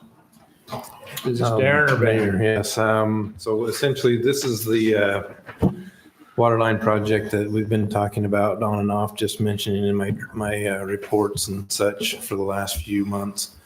Essentially, to give just a quick background of what's happened is the residents in the Anderson Junction area, they've always had this private water system that has been just fine for many, many years. And recently, within the last few years, it's starting to fail. The water district has been providing operation and maintenance on that system with them and for them, helping them out. But in recent months, the water tables and the quality of the water, we've been told that it's diminishing. It's not failing, it's diminishing. Essentially with that, the Steve Gilbert's well that he has a private well that went dry. He said this is the second time that's happened to him. So he's re-drilled his well deeper and he now has water again. But he heard that the things that were going on with that well, with the water district, the Water Conservancy District, and he said, hey, I might be able to help out here. So I think he approached some of the council, which got with me, and we started to have discussions with the water district, the city, and the contractor. Essentially, we've kind of came to the point where if you come together, is the water district would like to be out of helping the people with the private system. So they've offered to supply the water, the pipelines, the fittings, the different things to extend the city's water line to these residents. In exchange, or not in exchange for really anything, they just would like out of it. So that's, they've said, hey, we'll do this much. And then so the city, we've said, well, we would do this for those residents if they would deed half their road, and that would give us a place to put this water main in the road. And so if we do that, they would give us half their they donate half the road of their property, and then also they would pay their impact fees just as we would require anybody else to do. Essentially with that, now there's 4 of those. Now the one other caveat here is the water district has been paying Alpha Engineering to design the system, have it engineered so that it has the required engineering and things such as that. Now, Steve Gilbert, he would like to have another water source other than his well. All of these would be metered. All of these things would be legit to our standards and specifications. And he said for his ability to do that, to install that, or he would provide labor and the installation of that water pipe to be able to do that. We've been talking with the attorneys, and that is in your packet. There's actually just some of those points of what that is. Now, Tokerville City will pay for fire hydrants and the laterals, which would include the meter setter, the lateral, and the yokes, basically that, for those 4 residents on there that don't already have that service provided to them. In exchange, we would have a dedicated roadway that we can have path to put that water line down. Essentially, for Tokerville City, the cost of that is roughly around $15,000 to $16,000 as per those price, and that is from Mountain Land, one of the suppliers here in southern Utah, and they've guaranteed that price till the end of the year. as far as those. So essentially, I don't know exactly, Attorney, is there something else that you want to add in there? We do need to have, create these agreements with the residents and Steve Gilbert. And there again, we'd need a contract with him as the contractor to ensure the safety and public safety and welfare and that things are installed correctly. But he has agreed to donate that. And then Attorney. Yeah, sure. So what's before you tonight is a proposed term sheet. So this is a fairly time-sensitive project if the city were wanting to move forward with it. So in light of that, we prepared this term sheet. So the way contracts work is they typically have a number of boilerplate terms, and then they have what we call material terms. So the terms that make their own thing. So what we've included description of the material terms for each of these agreements. So in order to bring this about, a construction services agreement with Gilbert and the city. You'd need agreements with each of the owners of these affected properties whereby they deed their portion of the road to the city. And then you'd also want an agreement with the district, just memorializing that they said they cover most of the costs of the materials for this project. So up to the city if you want to move forward. But that's the reason it's being presented this way, is just because it's more of a time-sensitive issue if the city does want to move forward with this. Man, I think that's an amazing idea. Yeah. $15,000. You get hundreds of thousands of dollars. Yeah, it's $14,426. They want $15,000 from the town, which is a minimal penance. Those people out at Anderson Junction are citizens of Tokerville. Correct. And I think this is a great opportunity to get things squared away, get them good water for that cheap price. The only thing I'm wondering about is how much legal fees are we going to have to pay to get all this?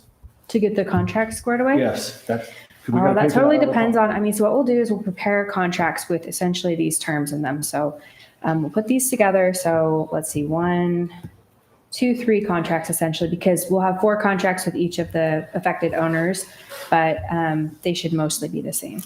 So you're looking at 3 contracts, and then it totally depends on how each person reacts, right? So if people push back and say, no, we don't like these terms, that sort of thing, that could drive the cost up. And just so you know, sorry to interject here, as I've spoken as well as I've had Todd Sands in those meetings with the residents, and all of them verbally have essentially agreed to these terms. That there's the terms that we're asking, or the bullet points of those 4 residents.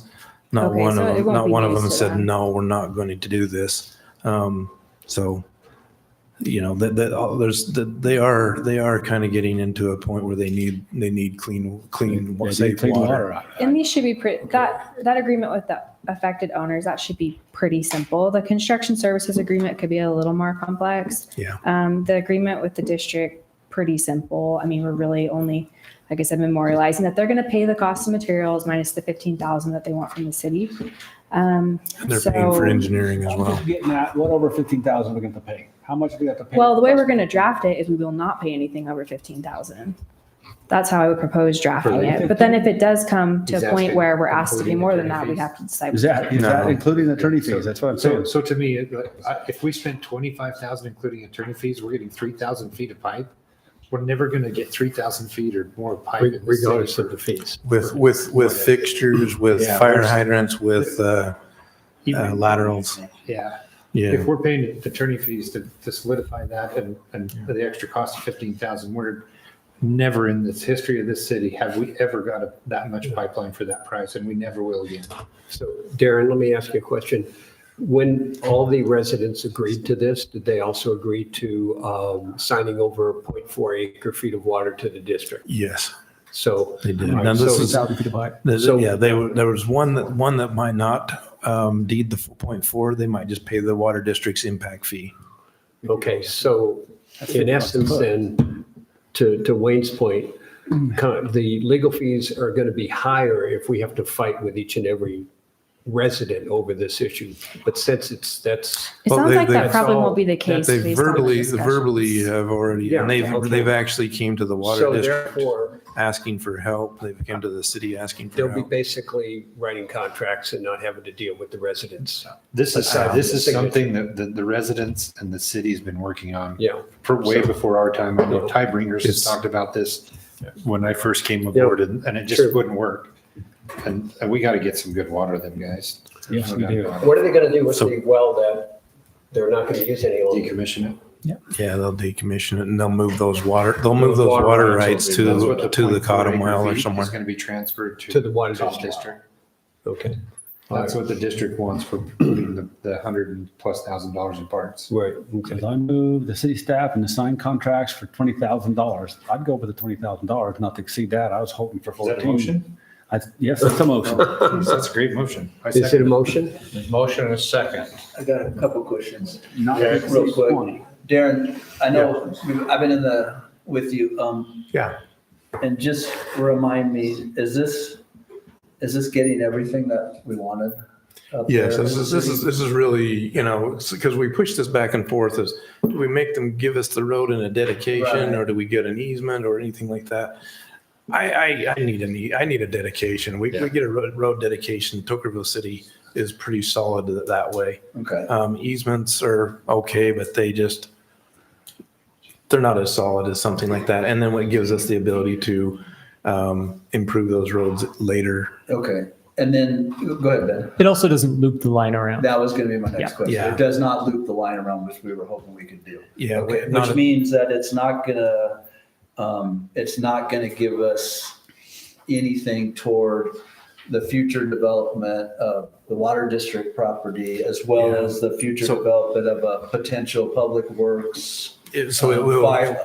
It will give us that benefit? No, that's off the table at this No. point. Yeah. Right, so none of that stuff, it's just this specific agreement. I agree with you guys that this is a great agreement. Yeah. Thank you to Gilbert and the Water District for doing it. I was just wondering Yeah. what stuff It's- we were not getting, which we had talked about before. Yeah, that was a possible solution. Essentially, negotiations are off the table for that. I think a 7-acre parcel is what we're looking at for the time being. Yeah. Okay, and then the only other thing that we didn't mention, and is it still happening, is are we giving a water credit to Mr. Gilbert? Yeah, the current draft of the agreement has a $5,000 credit included for water. Okay, The question has become, will that be sufficient?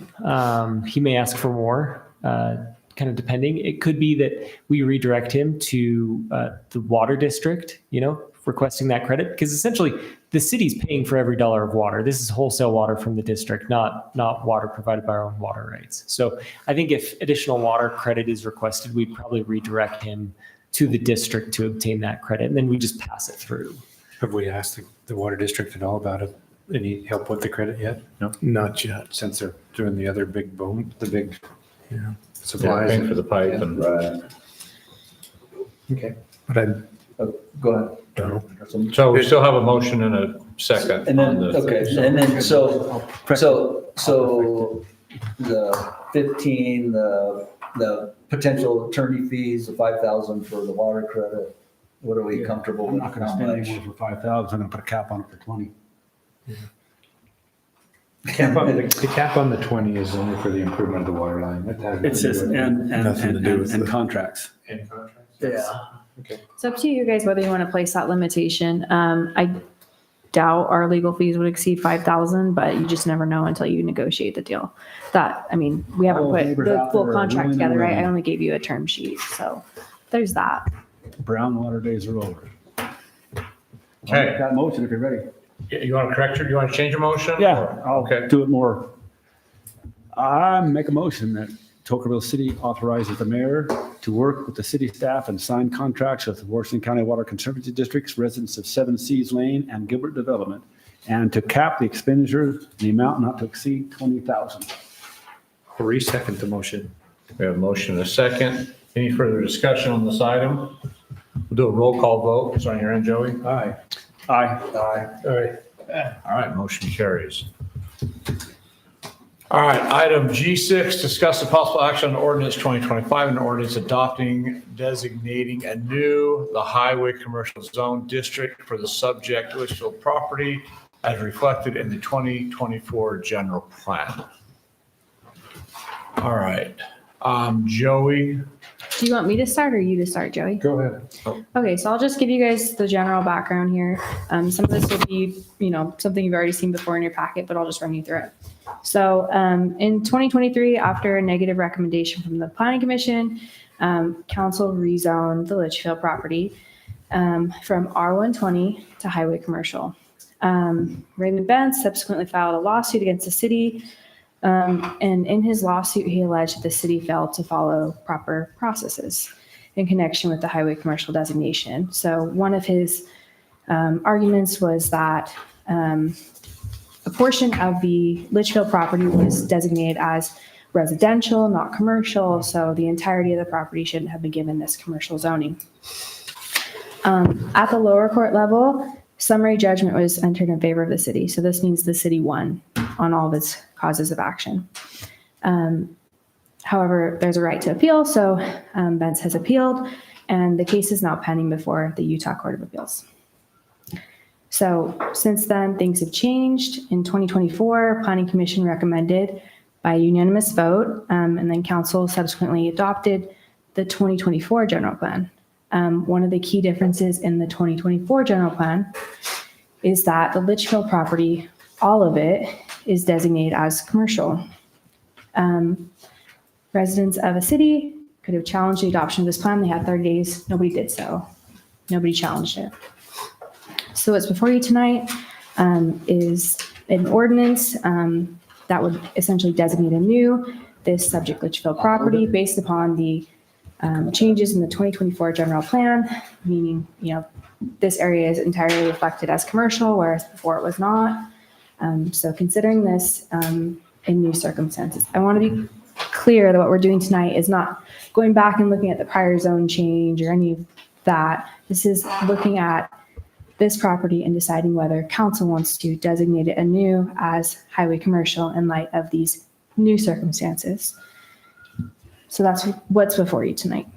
So before I do my description here, you said one thing. You said all of the Litchfield property is designated commercial. I think that All of the subject Litchfield the property. subject, property that is- okay, so the term I'm of like, subject, hold yeah, up. okay. I just wanted to make sure there not all wasn't. of Litchfield's Okay. property, but we're calling it the subject Litchfield property. So do you have the diagram where it's outlined? I think there we go. So when I say subject Litchfield property, I mean the property that's outlined in black. So not everything owned by Litchfield, but this portion that we're calling the subject Litchfield property. Okay, so what was that? Wasn't a portion adjacent to the road already That's zoned everything. commercial? Yes, it was. All Yes. that in red was already. That was Okay. That was previously the zoned decision commercial. made in.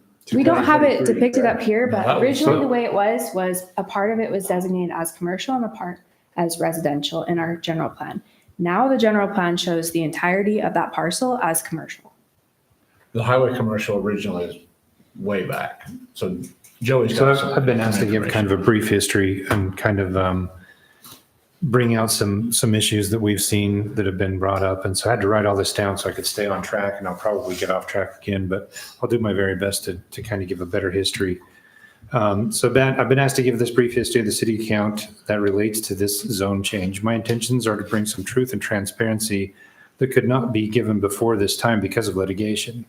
Many comments have been made that refer to the city council entering into strange deals with developers in closed sessions. I want to be clear that during closed sessions that no decisions can be made and that we have legal representation to keep nefarious things from happening.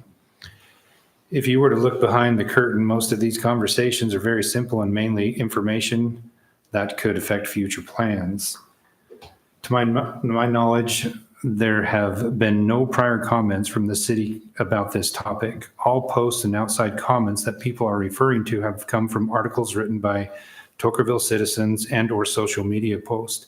I'm unaware if anyone has reached out to city council members to try and obtain information about this matter. So the original history, the first zone change for this property was completed around 2011. And at that time, that property was designated highway commercial, a lot of on the north and some on the south. In 2022, the city received a zone change application for the majority of the Litchfield property. The remaining, when I say majority, we're talking all the way to the river, or where they own close to the river on the south end. This application was initiated by the Litchfield and was brought to the city by an agent of the Litchfields. The zoning request was for the purpose and the possible sale of the land. The potential buyers wanted to do an RV park, an amphitheater, and possibly a small amusement park.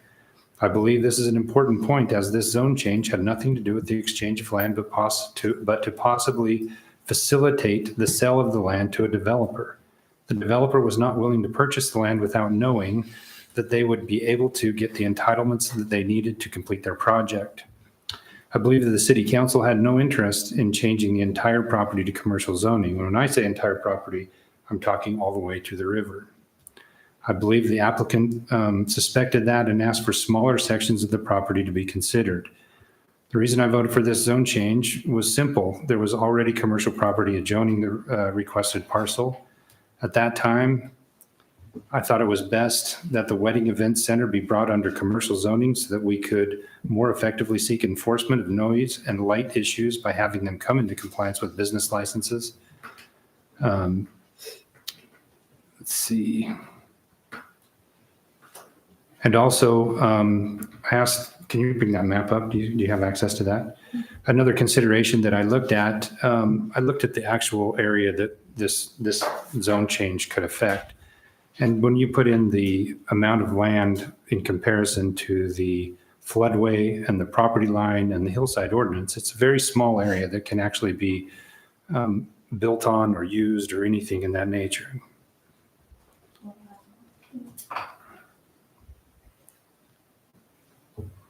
It'll take me a minute. I don't have my email. So we can come back and look at the map in a minute. So why this is in front of us again, I think our attorney stated this better than I did, but in light of the changes reflected in the 2024 general plan with respect to the subject Litchfield property, council asked Planning Commission to review the proposed ordinance, which would have the effect of adopting anew the highway commercial zoning for the Litchfield property. The Planning Commission provided a negative recommendation concerning this ordinance. However, I do believe that several misconceptions discussed during the Planning Commission meeting may have influenced that recommendation. So I'd like to provide clarification on a few points. Is this the map? Mm-hmm. So just before I get into this, if you scroll in a little bit further to the left, so you can see where the floodway comes in and the property ends and the zone ends. You have to go a little bit further south, I believe.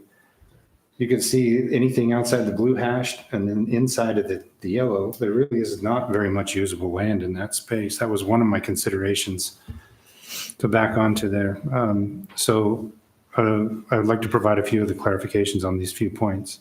It was stated in the last Planning Commission meeting that an email surfaced and that there was information in that email that led to Councilman Brinkhurst's resignation. This is not the truth. Councilman Brinkhurst completed his full term that he was elected to serve. It was also stated that the city attorney resigned from this subject as well. The facts are as follows.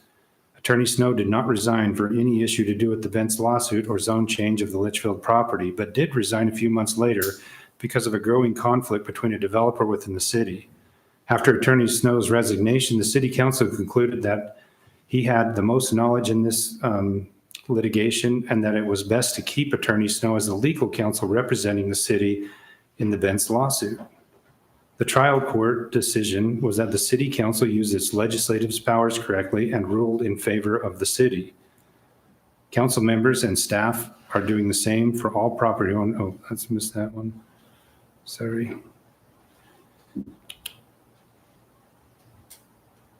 It was also stated that the current attorney, Bruce Jenkins, stated that he would not approve the prior zone change. At the time, the zone change, Attorney Jenkins was conflict counsel for the city and did not make recommendations to the city council of this nature. Mr. Jenkins, however, believes that the proposed ordinance that the council is considering tonight is appropriate and proper at this time and is consistent with the 2024 general plan and the breadth and depth of the whole of other highway commercial zones designated in the city. So it is true that the Litchfields and other property owners have agreed to convey land to the city for the parkway. The ordinance the council is considered tonight is not because of that. The ordinance being considered tonight is based upon the 2024 general plan. However, Mayor Sipp is still working with Litchfield to complete the property transfers, and there's still ongoing issues with other property owners along the bypass. If anybody else has any other comments that want to follow that, I'm more than happy to hear them too. The main thing too, guys, that I want everybody to know is that the city really hasn't been given any information out of this because we couldn't because of the litigation. And I think the city council did a great job by not leaking that litigation. And it was surprising to hear that a lot of people had no idea the litigation was happening, because when you know about it and no one else does, it's kind of hard to keep it a secret. But I think the city council did a great job in doing that with that aspect. So, Any other comments? No, I think your clarifications were helpful and can kind of provide some background and insight. I think it is important to keep in mind that what's before you tonight is essentially new, right? We're not looking back at the old zone change. I think the background is helpful, but we're not evaluating the last zone change. We're looking at right now how the property is designated in your general plan and potentially designating it anew as highway commercial. So new thing. I just want to make sure that's clear. Okay, question? Yeah. I just don't get it. Here is the new general plan, and it's already in there. Right. The commercial's in there. You don't need to renew, because when the old plan had it in there and we adopted this new plan, you don't go changing all the zones, you adopt all the zones as is. So it's in the 24 plan. So it's There's no designated reason to as adopt commercial. something that you don't adopt. Right. So And the for point me- here is looking at this in the new light and deciding whether council wants to designate it anew, right? What, are we going to designate a highway commercial? Is that what we're going to do? Yes. It's already highway Yes. commercial. Yeah. So the planning commission votes it down 5-0. They voted it down before. I would have never voted for that to be highway commercial ever. I don't understand why we're not following some of this criteria to make our decisions. I know the council can make its own opinion. Yeah, the council is not bound by the factors in 10-8-3. You're not, but you we're can asked look to at them. it. Yeah. We're asked to look at that, and I cannot turn a blind eye and not look at that and say that some of these things don't fit. So I, for one, have always been against it, and I'm not for it, just because there's no sense in it. It's already there, it's already done, it's highway commercial, they have it, there ain't nothing we can do about it. But to make it anew and then have the planning commission vote it down again means there's something wrong with it. It doesn't fit. If you go through there and can tell me those 9 items all fit perfectly, then good for you. But I can see where 3 of them definitely don't fit, and they never would fit. So I just don't figure out why we need to make it anew when we already have it in the brand new. It already conforms with the general plan. It's in there. Tell me. So I would agree with Wayne. I was one of the council members that voted no on this highway commercial land zoning change originally.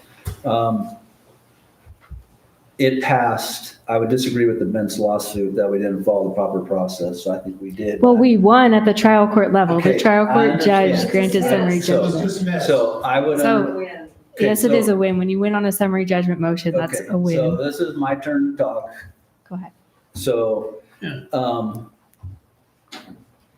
again, I voted against the highway commercial land change. I do believe that we did follow the process as the legislative body in making the zone change.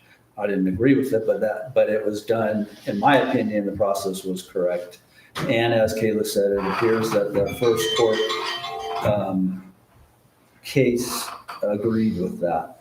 I would agree with Wayne that it's already in our general plan. We went through, if you look at the general plan on page 3, it talks about the entire process we went through to approve our general plan. We had a survey, we had open houses, we had public forums in the planning commission. I believe we even had and correct me if I'm wrong, Kathy, I believe we had a citizens committee that looked at it. You They were, didn't list the one thing I said. okay, all right, but that's fine. I gave them a whole list of Okay. suggestions, not one was taken. Okay, So it don't count me as any citizen representation because I was not represented. okay, very good. I think something that's important to note is nobody contested the plan, so Yeah, I was. people have a right to contest the plan. Because we didn't know to do it. So, Okay, so that would be my next point, is that it wasn't contested in our time period. But it was done, the general plan was adopted. We're required every 5 years or so to update our general plan. That's what we did. The procedure was done properly. We had what was the engineering firm? Sunrise. Thank you. We had Sunrise draft it for us. So all that was done correctly.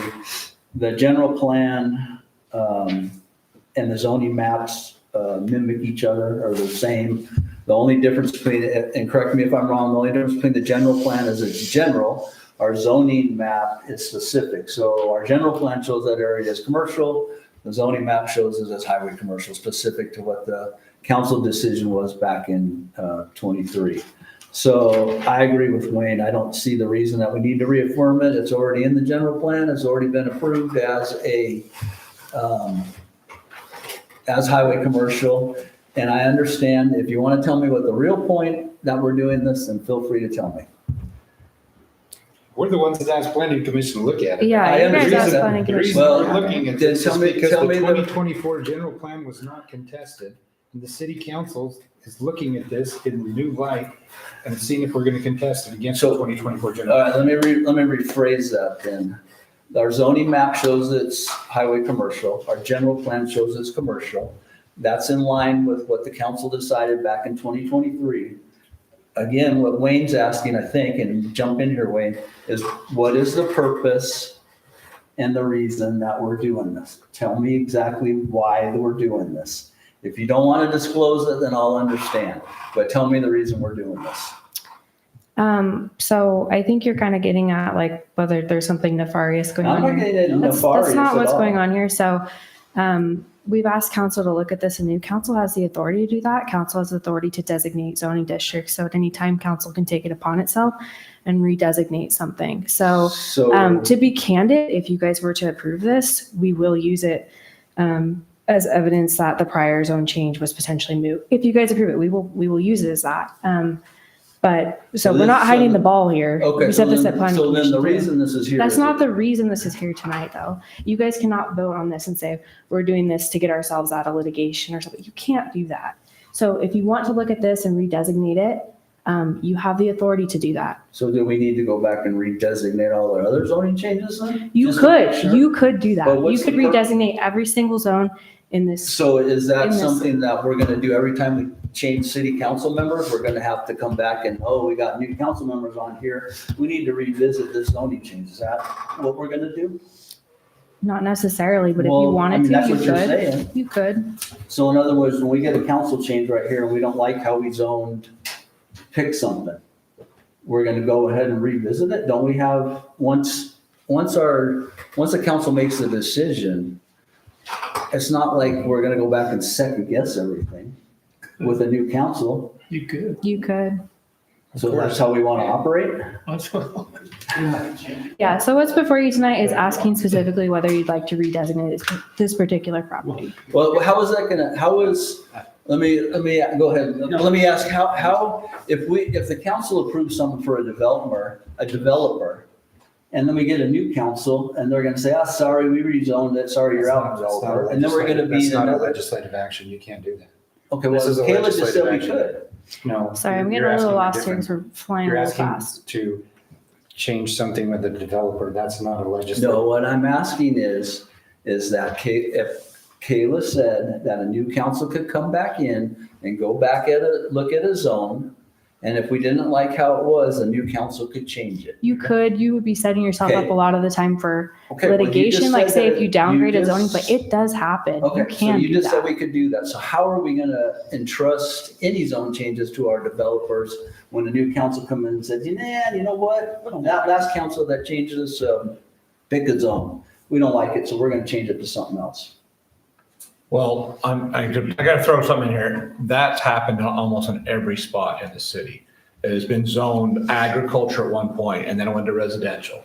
And there's zone changes all the time. Sure. So if it's approved right now and in 5 years, Litchfield could come back and say, I want this now commercial, I want this residential. And then here we are, we're gonna put it back into residential.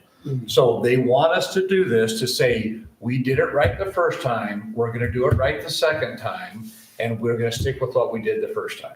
That's what the attorneys are asking us to do.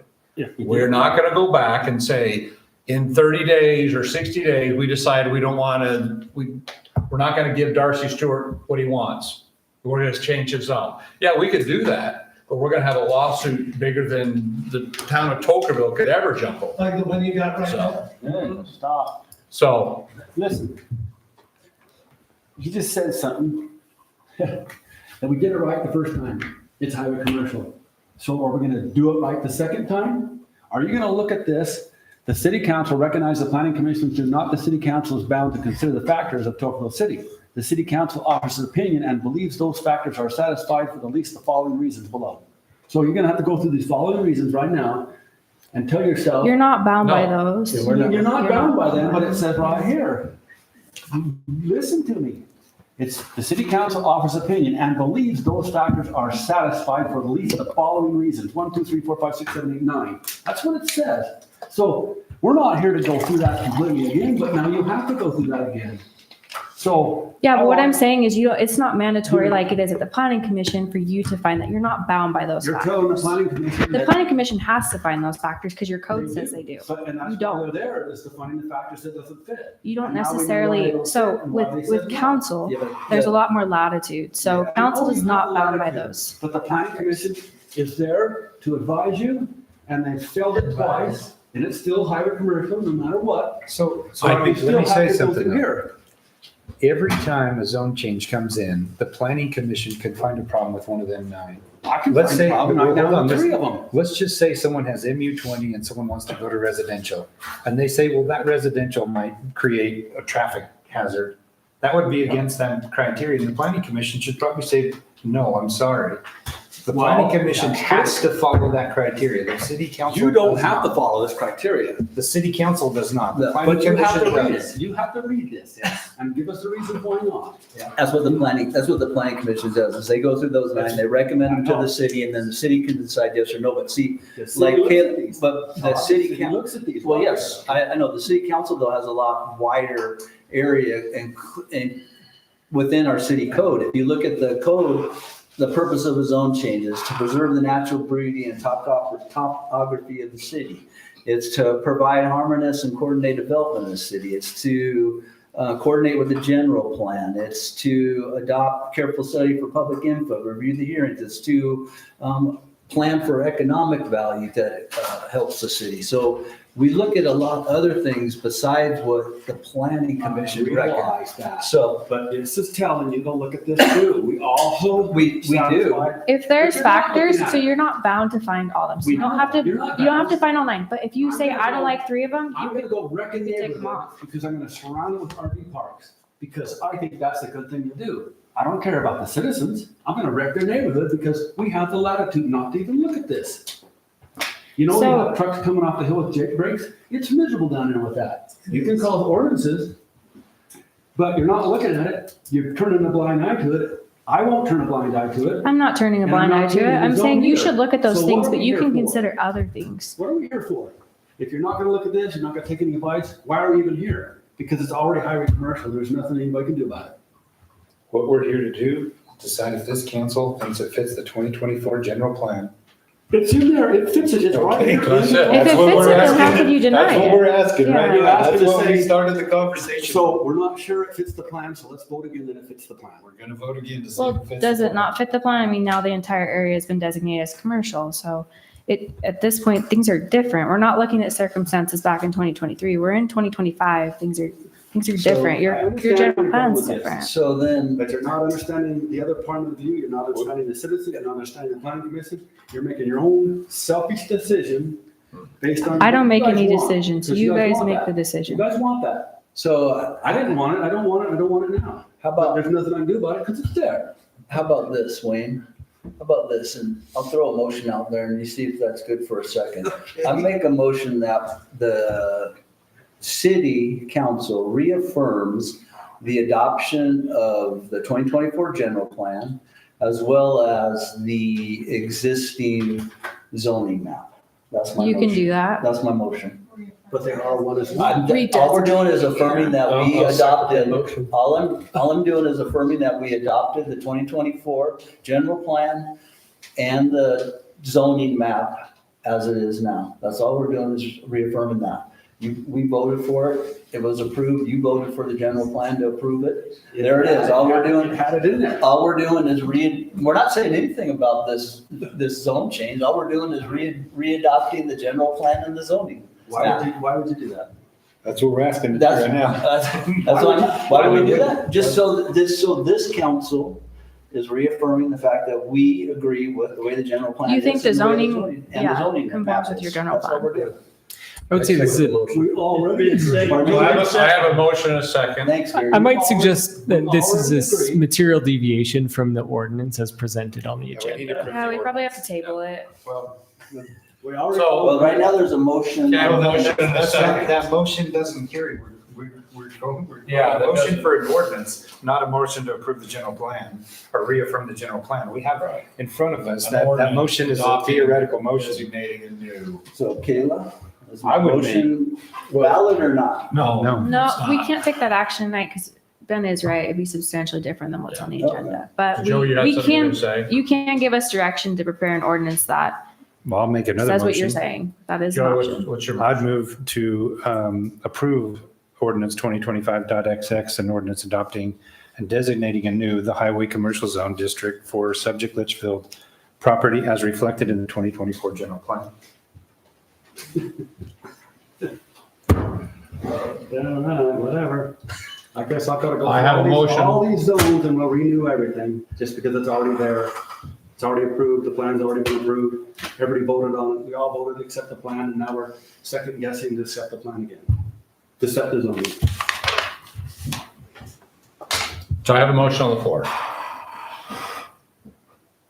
If I don't get a second, then I'll second it for a vote. Okay, so we have a motion and a second. We're gonna start on your end, Chuck. Yes, I didn't hear you. You said aye. Aye.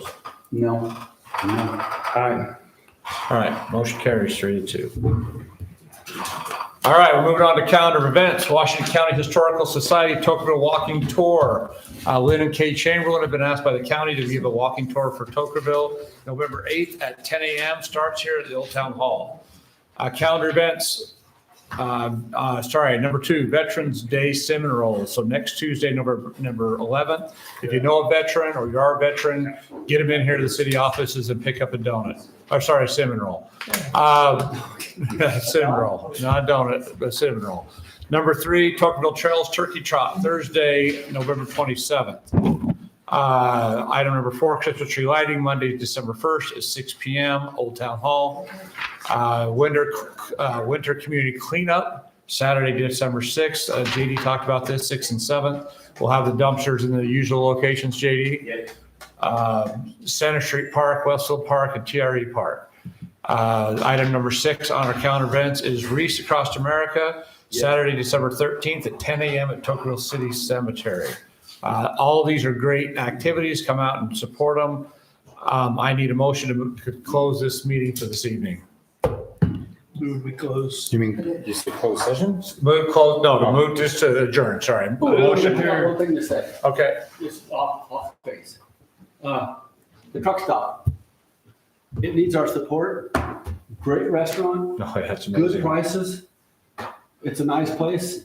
I encourage all of Pocatello to go that way and help support that. I agree 100%, Wayne. I should have brought that up. The restaurant's great. The spaghetti I had the other day was a special. I'm a fat guy and I couldn't eat it all. So it was a lot of food for a really good price. So. Well, and buy gas there too. Oh, buy your fuel there, buy whatever you can, because that money comes right back to Tocqueville through sales tax, our portion, Yeah, so. I think that's pretty. All good. right, back to adjourning this meeting. I make a motion we adjourn. Second. A motion and a second, all in favor? Aye. This meeting is adjourned at 8:15. We don't have anything.